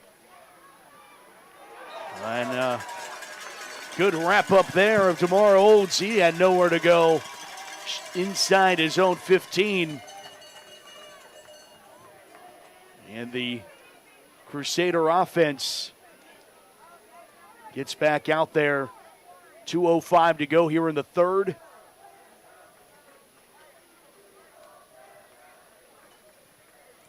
And they still have those starters in there on defense for the Rangers. So at least for them getting a little bit of extra work on a night like tonight. But let's see how much longer they stay in, because when you're talking about 30-point leads late in the third quarter, you have a lot of talent on that field, but specifically number 3 is a guy that you might want to take him out of there a little bit sooner. Sure. First down at 10, under center for Wagner. He pitches it out to Monte Mott. And Mott carries a couple there, a hard run there from Mott to the 20. We talked about that 31 consecutive regular season game winning streak for Fort Cherry. You got to go back to September 30th, 2022, the last time that Fort Cherry lost a regular season game, and it was to these Bishop Canevin Crusaders in convincing fashion, a blowout. 60-7. Think about that. But since then, you're not seeing anything close to that happening to this Fort Cherry team. No. And, in fact, they're doing a lot more of the putting 60 up on people. Maybe they're thinking about that tonight. Yeah, I mean, Sig was a freshman back in those days. I'm sure these seniors remember 2022. Mott around the corner and picks up the sticks, so fresh set of downs for BC. Even though there hasn't been a ton of positivity for Bishop Canevin, Monte Mott tonight has impressed. He has looked good. His tough running, his ability to make defenders miss, and even when you know this Rangers defense is pursuing the football like mad men out there, he still has been able to find some rushing lanes, and that's one of the things that has been impressive about him, even in the midst of this lopsided score. Yeah, you mentioned the lopsided score. I think it almost secures that Canevin ends up on the other side of the bracket with Clarendon, because you figure Fort Cherry's going to be 1, Clarendon's going to be 2, just off of undefeated. Fort Cherry takes care of business the next 2 weeks. And Clarendon's thinking, oh, great. Because I think if this game was close, there would be a chance the committee would keep these two teams on the same size in a potential semifinal rematch. No, you're absolutely right. And you always think of all these different nuances, right? Right. Is this something that the coaches are thinking of in terms of making sure that they run it up, making sure that they make it convincing and decisive enough, or the flip side of it? So this is the beautiful part, though, when you're talking about this time of year. It's only a couple weeks left before we get these answers. Only a couple weeks, and football continues for us tomorrow. College football on KDKA Plus, special 2 o'clock kickoff as the Westminster Titans take on the Presidents of Washington and Jefferson. W&J Westminster tomorrow on KDKA Plus at 2 o'clock. Tune in then. Our coverage of D3 football continues. The Telly Award winning college football. Great job as some good looks at some Ranger gear. Got to go over to the shop before it closes. I mean, on a night like tonight, it makes perfect sense to get a Rangers hoodie. And it is homecoming. I heard it's supposed to be some good times out here, all right? Have a little fun. Have a little fun. Back to pass. Going deep. And connects. How about Wagner tossing it to Melvin? And they've been trying. And they hadn't connected on that since the Olds touchdown, but it works here. He finally puts more air under this throw, allows the big man to go up and high point the ball. Nice job by Justin Melvin. Head tapping on Evan Rogers down the grass for the field flipping play. It's frustrating, though, because it feels like too little too late. Yes. Why have you waited so long for that? But better late than never, and this is probably something that if you're Bishop Canevin and Coach Steele, you're saying, man, all of these plays that you're going to see in third and fourth quarter, we can carry that over until next week. Absolutely. That momentum does matter, and the season is not over because of tonight. 37 yards on that pass and catch. That takes us to the end of the third.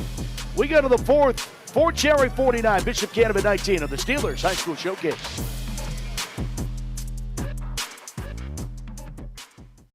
Stay connected with all the action.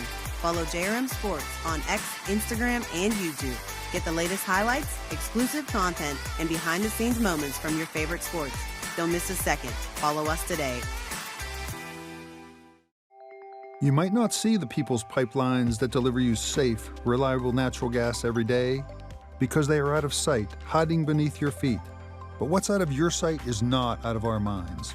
We move through busy city streets to upgrade the infrastructure that served our region for decades, using state-of-the-art materials that reduce emissions to power homes and businesses with essential energy for generations to come. That's people's commitment to making your life better.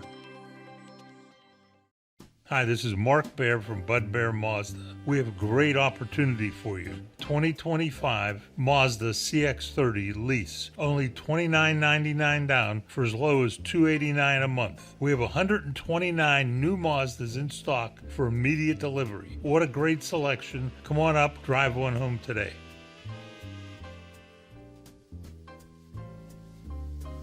The honest dealer, believably different. Bud Bear. Thanks for fixing the door. I was nervous about that lock. To your family, you are more than just your income.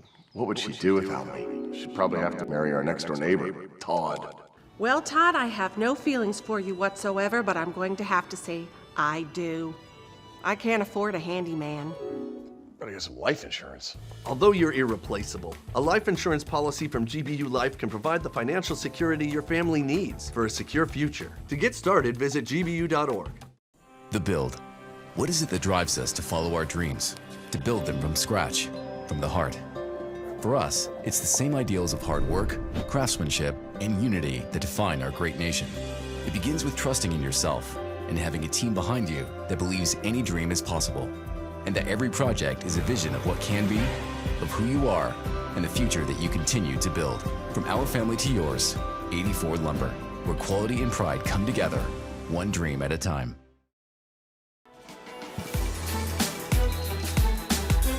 We're hungry for some football tonight on the Steelers High School Showcase.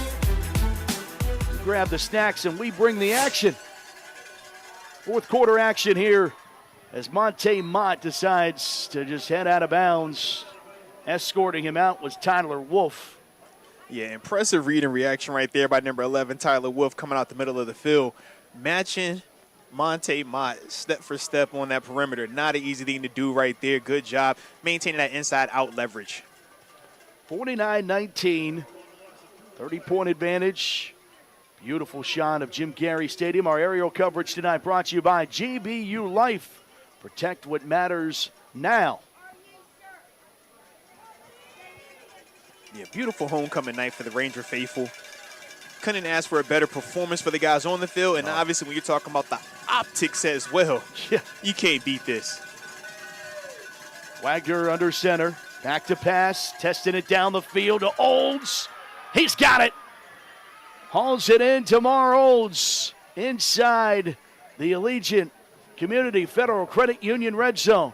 Finally went back to the guy, the playmaker on the perimeter, DeMar Olds right there. Good job by them. The pass a little bit underthrown, but good job by DeMar making the adjustment, securing it with a nice hands catch and getting a foot in bounds for the big first down. And now they're in scoring position. Let's see if they can capitalize on it.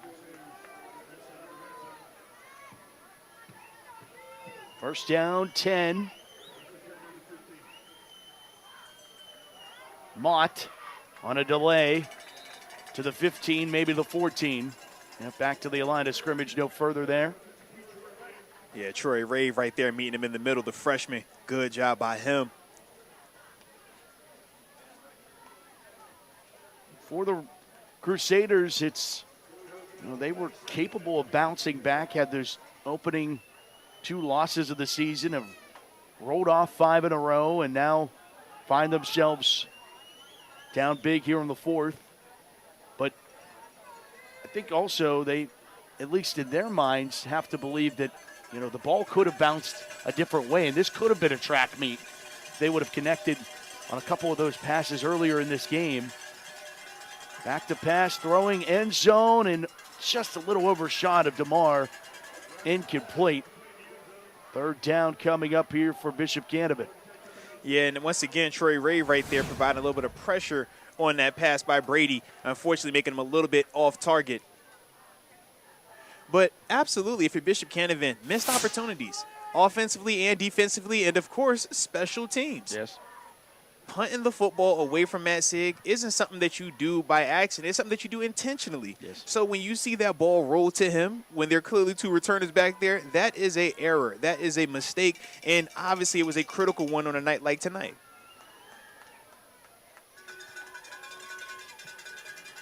Handoff. Monte Mott searching for a crevice, and he finds it as he ducks inside the 10 down to the 9. Very patient run there by the 5'8", 180-pound Monte Mott. And I love his footwork, though. Watch the start and stop ability. Fakes your inside steps around the defender, and then from there, when it's time to put a foot in the ground and get north and south, still gives you that. Really explosive player for this Bishop Canevin team. And the exciting part is, it's only a junior. Yes. So he'll be back. A lot of these guys return. All of the skill players on offense for Canevin starting return except Olds, and this one got batted down, incomplete.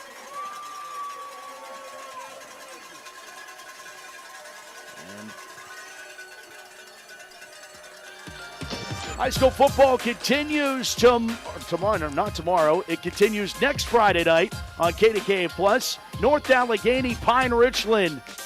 A 6A versus 5A battle between the top teams in their respective classifications. Week 8 Steelers High School Showcase Game of the Week heads to Gibsonia, Rams and Tigers. Star-studded.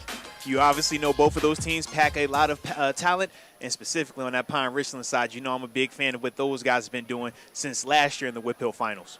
Turnover on downs and another opportunity as it goes to Ryan Huey, and Huey picks up a 4-cherry first down. And yeah, the big news of the week, Khalil Taylor decommits from Penn State, opens up his recruiting once again. The transfer from St. LaSalle up to Pine Richland.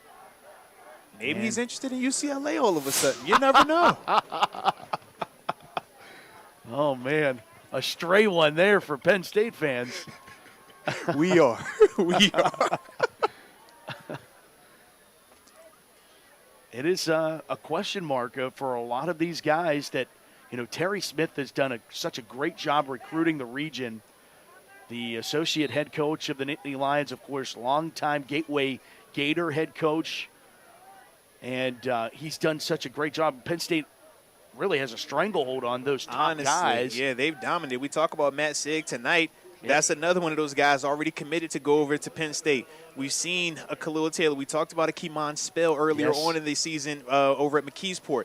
A lot of talented players are already committed, and they're young. Yeah. Juniors, sophomores, young players. Yep. But we'll see if they can continue to maintain those commitments as the Penn State Nittany Lions kind of go through a little bit of an up and down part of their season. Sure. Sig firm with the commitment at this point. And Chukita jibing is Huey. Picks up another yard to the 25-yard line. It's an interesting part of it. I mean, kind of makes that commitment, and a lot of these offers that some of the high school kids get are non-committable offers. A lot of people don't realize that you know they're the evolution of college recruiting, or excuse me, high school recruiting has changed so much. I mean, I even think about, you know, when I was going through this process, when you got a scholarship offer, it was ironclad, it was in writing, and it meant something. Yes. Nowadays, you can get an offer, and like you said, you can't commit because it's not really an offer. It's just, I'm trying to let you know I really like you a lot. Right. And then the flip side, you don't see as many firm commitments either. And that's obviously not just happened from a commitment and decommitment standpoint, but we're obviously seeing that when you talk transfer portal as well at the collegiate level. So it's something that, you know, everybody's impacted by, both positively and negatively. But if you're Penn State, as long as number 3 for Fort Cherry is still going to your school, you're going to be all right. He came in needing 753 yards to overtake Fernillo for second all-time in the WPIAL. He's put a nice dent in that here tonight. And if it wasn't for Coach Garry being a respectable coach and having, you know, good morals, wow, he could have easily put even more of a dent into that number. Here's Tamar Olds on a return. Olds breaking a few tackles. Olds chased out of bounds.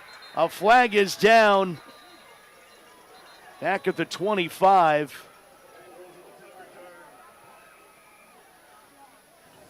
This is a line drive punt that just got away.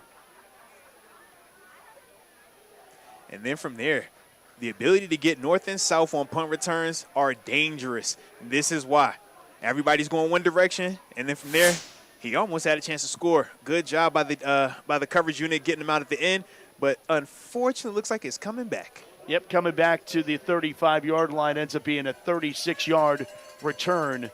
We'll step aside. High school football continues on a Friday night in Fort Cherry. Rangers lead at 49-19.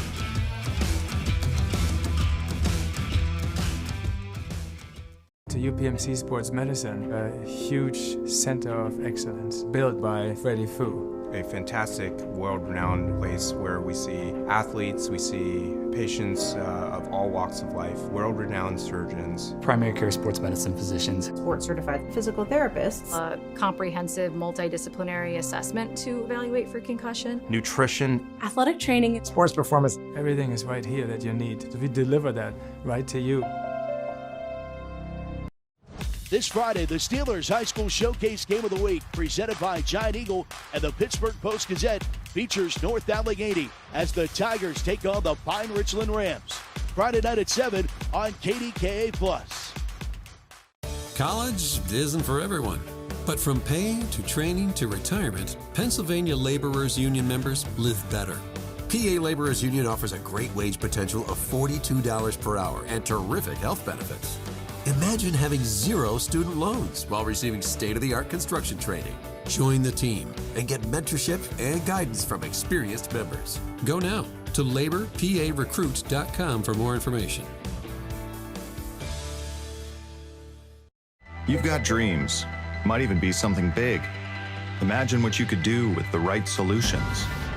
Secured against evolving threats and set up to make the right decisions faster. At Acrisure, we help protect and grow everything you've worked so hard to build. We are the brightest people using the best of technology.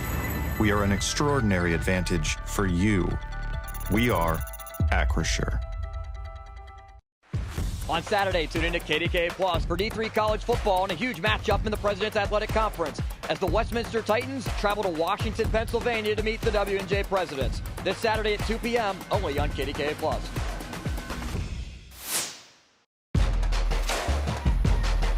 Steelers High School Showcase Game of the Week. McDonald tonight. And whistles quickly blow that play dead. And that was actually blown up by Christian Yanasco, number 12. Yes, he shot the gap and tripped the quarterback before he could even turn around to hand the ball off. Crazy how quickly that was right there, but good job by Yanasco on that play. Falling in love with the drone shots.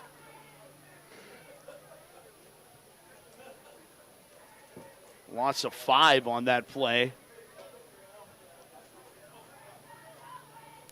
So after that good return by DeMar Olds, Play clock down to 5 seconds here. Got to get this off. 2. Just do. Play action with a bunch of pressure. They flip it out backside to Mott. Mott makes one whiff. That was Sig who went flying. Nice stop and go move there by Mott. That's what you want to see, though. Good on good, open field tackling in the alley. Can you make that play? If you're the safety, you got to make that tackle. And if you're the running back, your job is to make this defender miss. That's good on good. Excellent rep, and I do like the run to the football right there by number 6, Ryan Huey, to secure the tackle. But that was nice right there, man. What a throw there with everybody in his growth for Brady Wagner.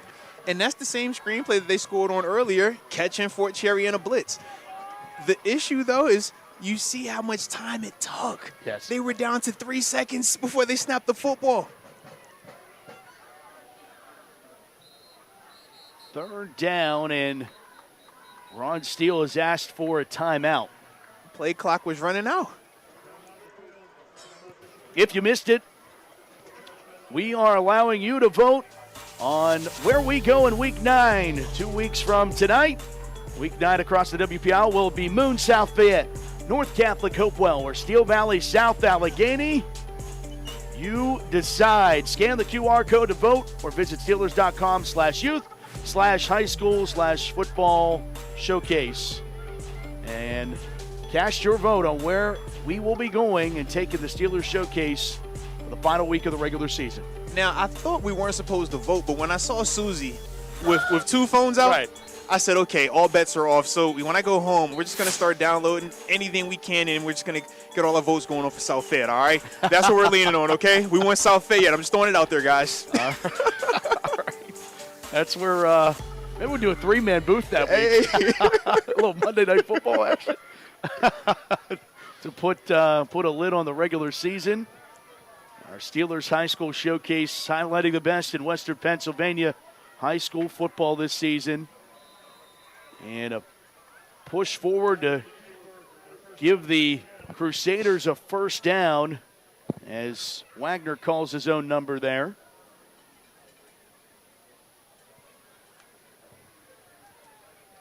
That moves the chains. You said it earlier about Canevin trying to build off of some of these things for next week, and they know they're punching a ticket to the playoffs.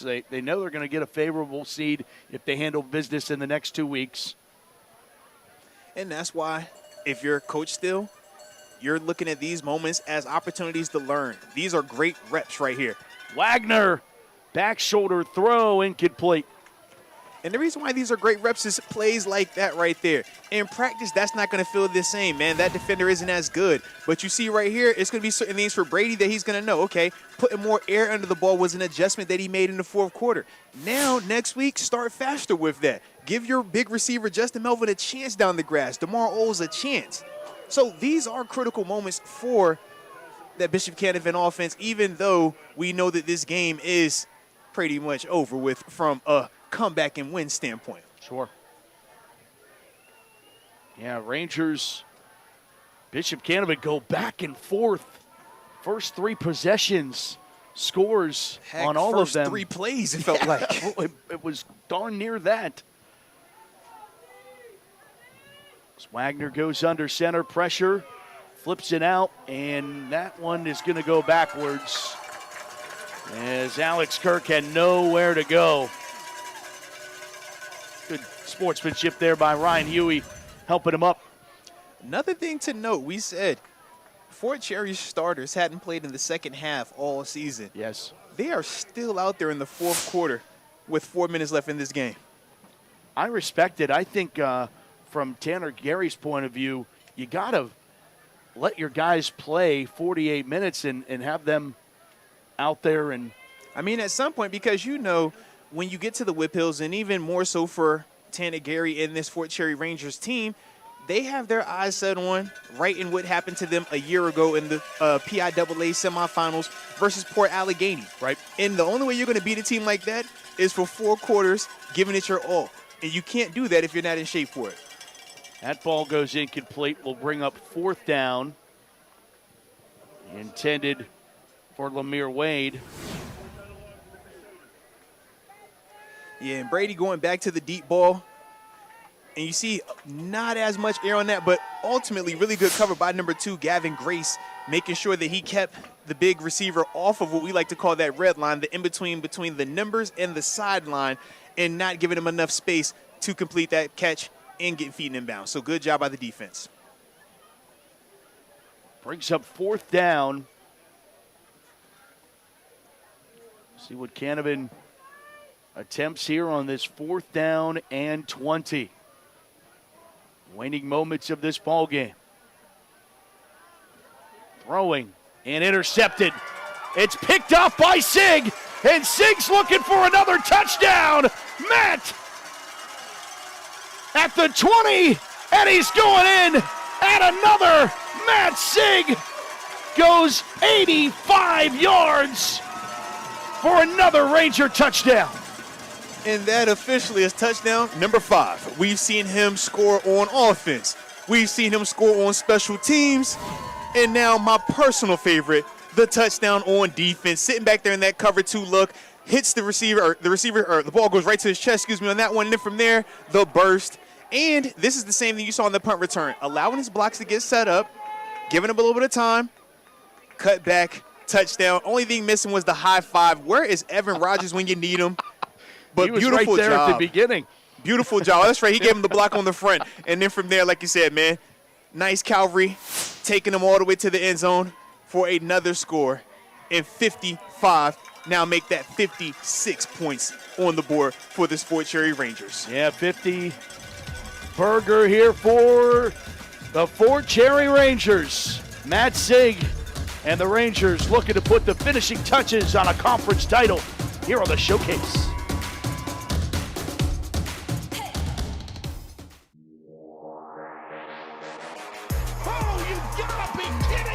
A deep ball here that's caught and going all the way to the end zone.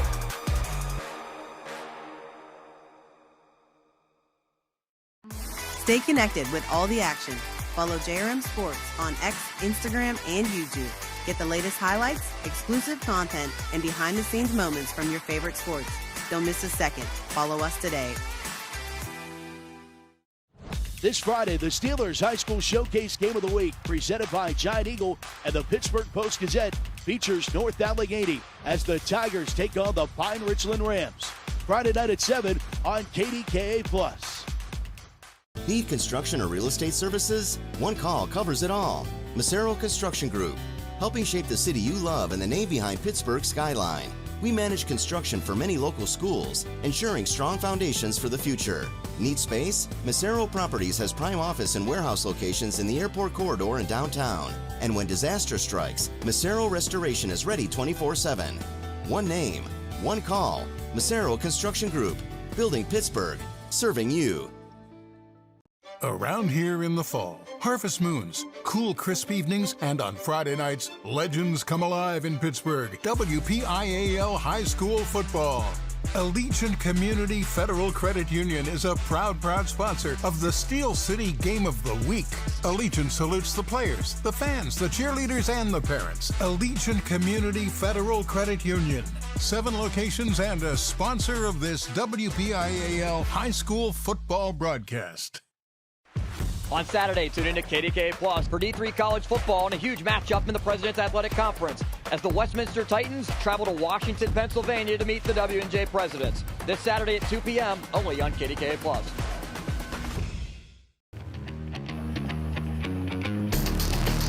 Fort Cherry Marching Band striking up a tune.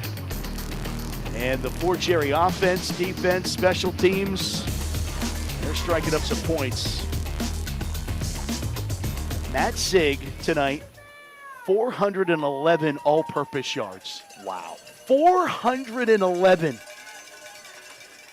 Special. I said it early. If you haven't seen Matt Sig, who would have known I was talking to myself, though, right? You're in for a treat. So, as you can see, we were all in for a treat tonight, and Matt Sig has done nothing but perform at an elite level in all 3 phases. And scoring in all 3 phases. Electric scores in all 3 phases. You talk about the runs that he's had on offense. multiple 30, 40-plus yard touchdown runs. Yes. We talk about him in special teams. We saw he flipped the field, took it all the way to the house, high-fiving his guy on the way to the end zone. And then to put the cherry on top, you get him with a pick six, beautiful job, 80-plus yard return. I mean, how do you beat that? That's what you want right there. That's what you want to see. So hopefully everybody's enjoying Matt Sig tonight. I like that. Let's see what you did there. Cherry on top. Every That was once in pretty a good. while, you know, That was every pretty once good. in a while, You've been hanging out up here a while. Hey, look, man, you're rubbing off on me, okay? Oh. Monte Vaught gets the carry across the 50.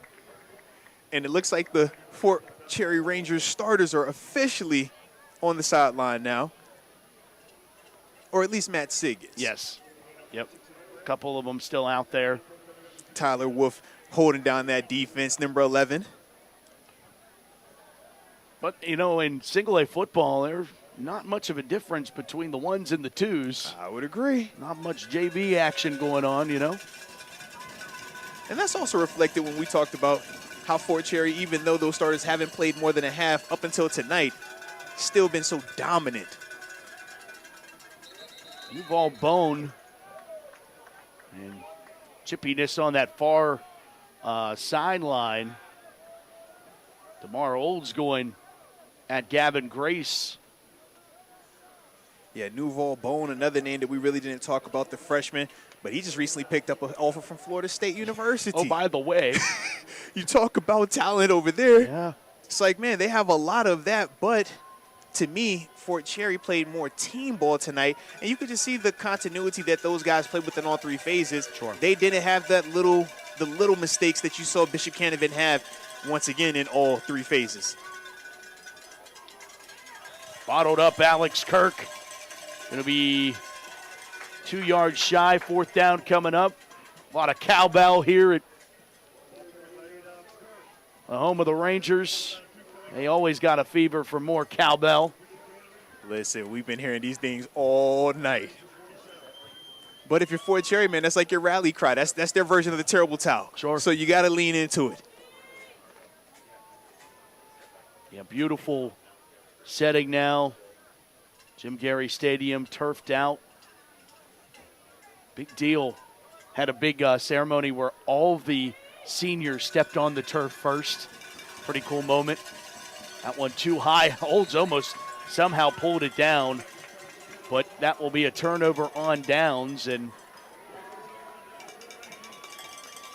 that will be your football game.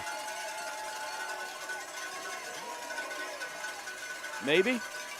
So to say, we wonder what they were going to do with those final 19 seconds. There we go. Tanner Garry and the Fort Cherry Rangers move to 8-0. 56-19 winners over the Bishop Canevin Crusaders tonight. And if ever a week of a showcase, it was a showcase for Matt Sig. You can say that again.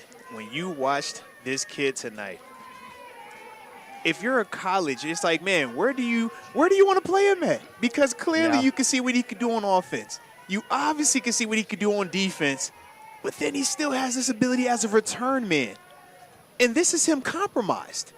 Remember, he didn't throw a pass tonight. Right. And he was still the best player on the field without question. That is promising right there, and that's a big reason why Fort Cherry hasn't lost a regular season game since 2022 to this same Bishop Canevin team. Yeah, or to anyone to that point, and bigger things ahead. Fort Cherry wants to be one of the few WPIAL football programs to win 3 in a row. And, you know, we've now seen Clarendon. Saw them in the first week of the season, fall to Imani. Now we've seen Fort Cherry. Boy, they are headed for a big opportunity and a rematch in that championship game.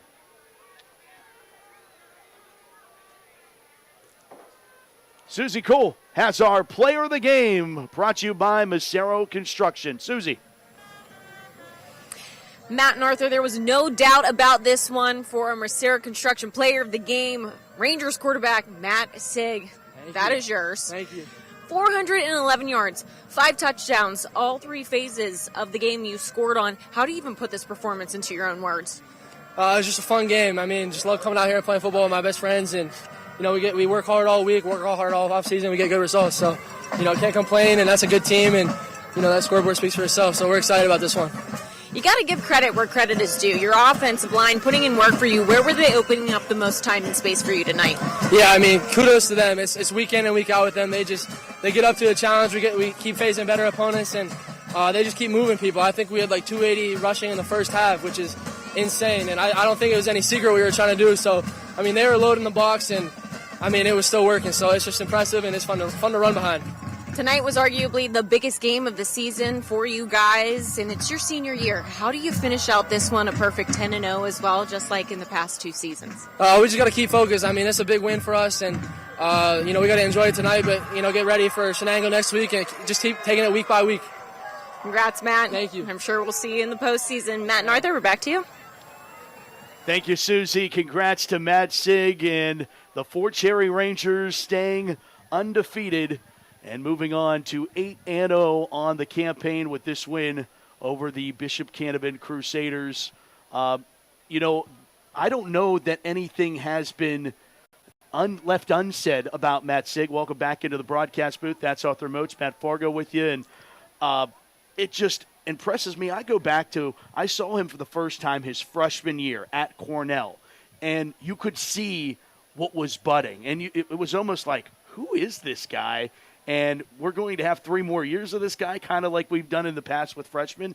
And each year he's climbed the record books, and he does it just he's just so smooth in every way that he does it, and he's done it in all 3 phases. Yeah, you're absolutely right. Smooth, explosive, but still has a powerful part to his game. Yeah. It's not all finesse, and you saw that tonight on display, not just when he was making plays with the ball, but we saw him deliver a bone-crushing hit from the safety position as well, and that's the part that makes him so dynamic and so exciting, and why Coach Franklin and Penn State is so excited to have him as a commit. You're convinced?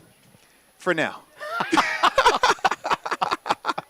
A lot of fun to watch the Fort Cherry Rangers, and I think Arthur, I think one of this game in particular, I'm going out on a limb and I'm saying, 10 years from now when someone else is doing high school football, they're going to do a throwback to this game and what he was able to do.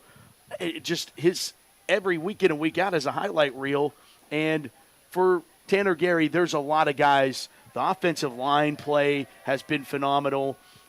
Ryan Huey and the guys in the backfield that step up and kind of take a little bit of the weight off of what Matt Sig does to make him successful, because you have to figure out and accommodate for the other guys on the field. No, you're absolutely right, and it makes them so challenging. But like you said, those big guys up front, Dylan, Massimo, Archie, Tyler, and, of course, AJ, man, the big 5 up front providing these rushing lanes. You heard how Matt Sig talked about them.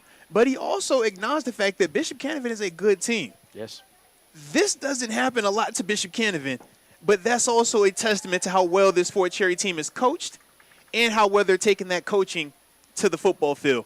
And the execution is there, and it has been there, and that's why this team is undefeated, adding another win to this long winning streak that they're currently on. And I don't see anybody up until maybe Clarington in the Whitfield Finals stopping them. Yeah, I mean, you're talking about a Bishop Canevin team that in those 5 wins that they had just won in a row, 197-55, they were outscoring. And Susie Cole has Tanner Garry down on the sidelines now. Let's go down to them. Thanks, Matt. Coach, when you look at what quarterback Matt Sig did tonight, despite having a shoulder injury, not even being able to throw 411 yards, 5 touchdowns, where do you continue to be impressed with his game? I run out of things to say, time and time again. He's just a special kid. I had a lot of people that have, were seeing him for the first time and come up to me and just say, that kid's special. And there's really no other way to explain it. Their head coach after the game said, I haven't seen a kid like that in 20 years. He just continues to amaze us.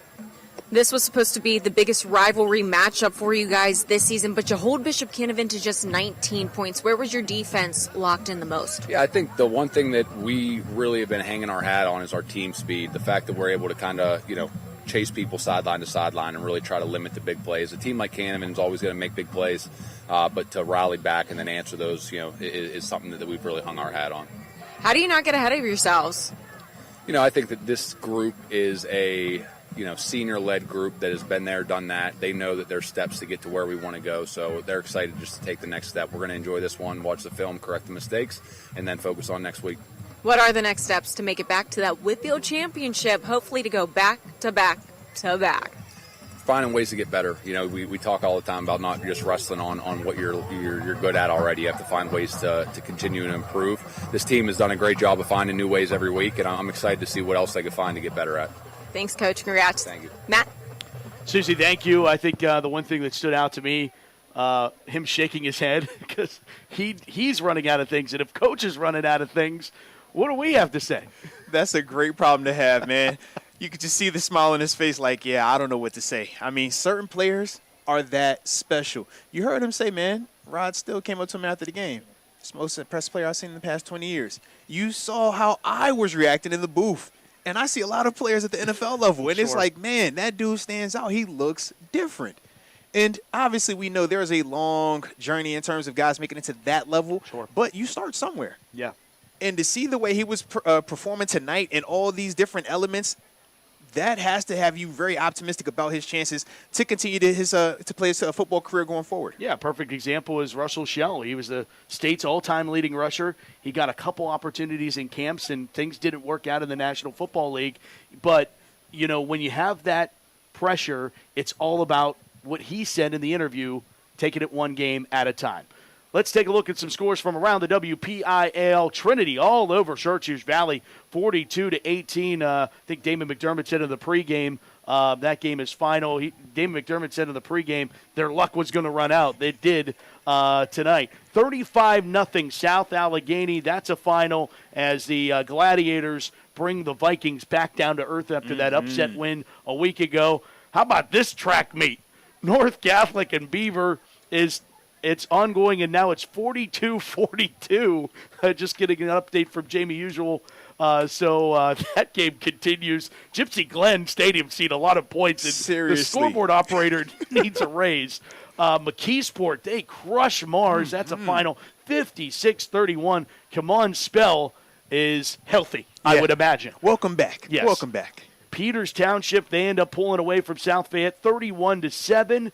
And how about this one? North Hills is 2-5. Shaler's 1-6. But this game's for a playoff spot, and Shaler leading 17-14 over North Hills. If North Hills would win that game, they would get in the playoffs. Shaler needs a little bit more help, but kind of crazy. It's just based off of the conference standings. It really doesn't matter what they did outside of it. Arthur, your final thoughts on this one before we ride it out. Matt Sig, better than advertised. Matt Sig in all three phases, special player. 56-19, the final score. The Fort Cherry Rangers hold it down on homecoming. And Matt Sig's senior year, they take down the Crusaders to keep it 8-0 on the year, and a lot of things left ahead of the Fort Cherry Rangers.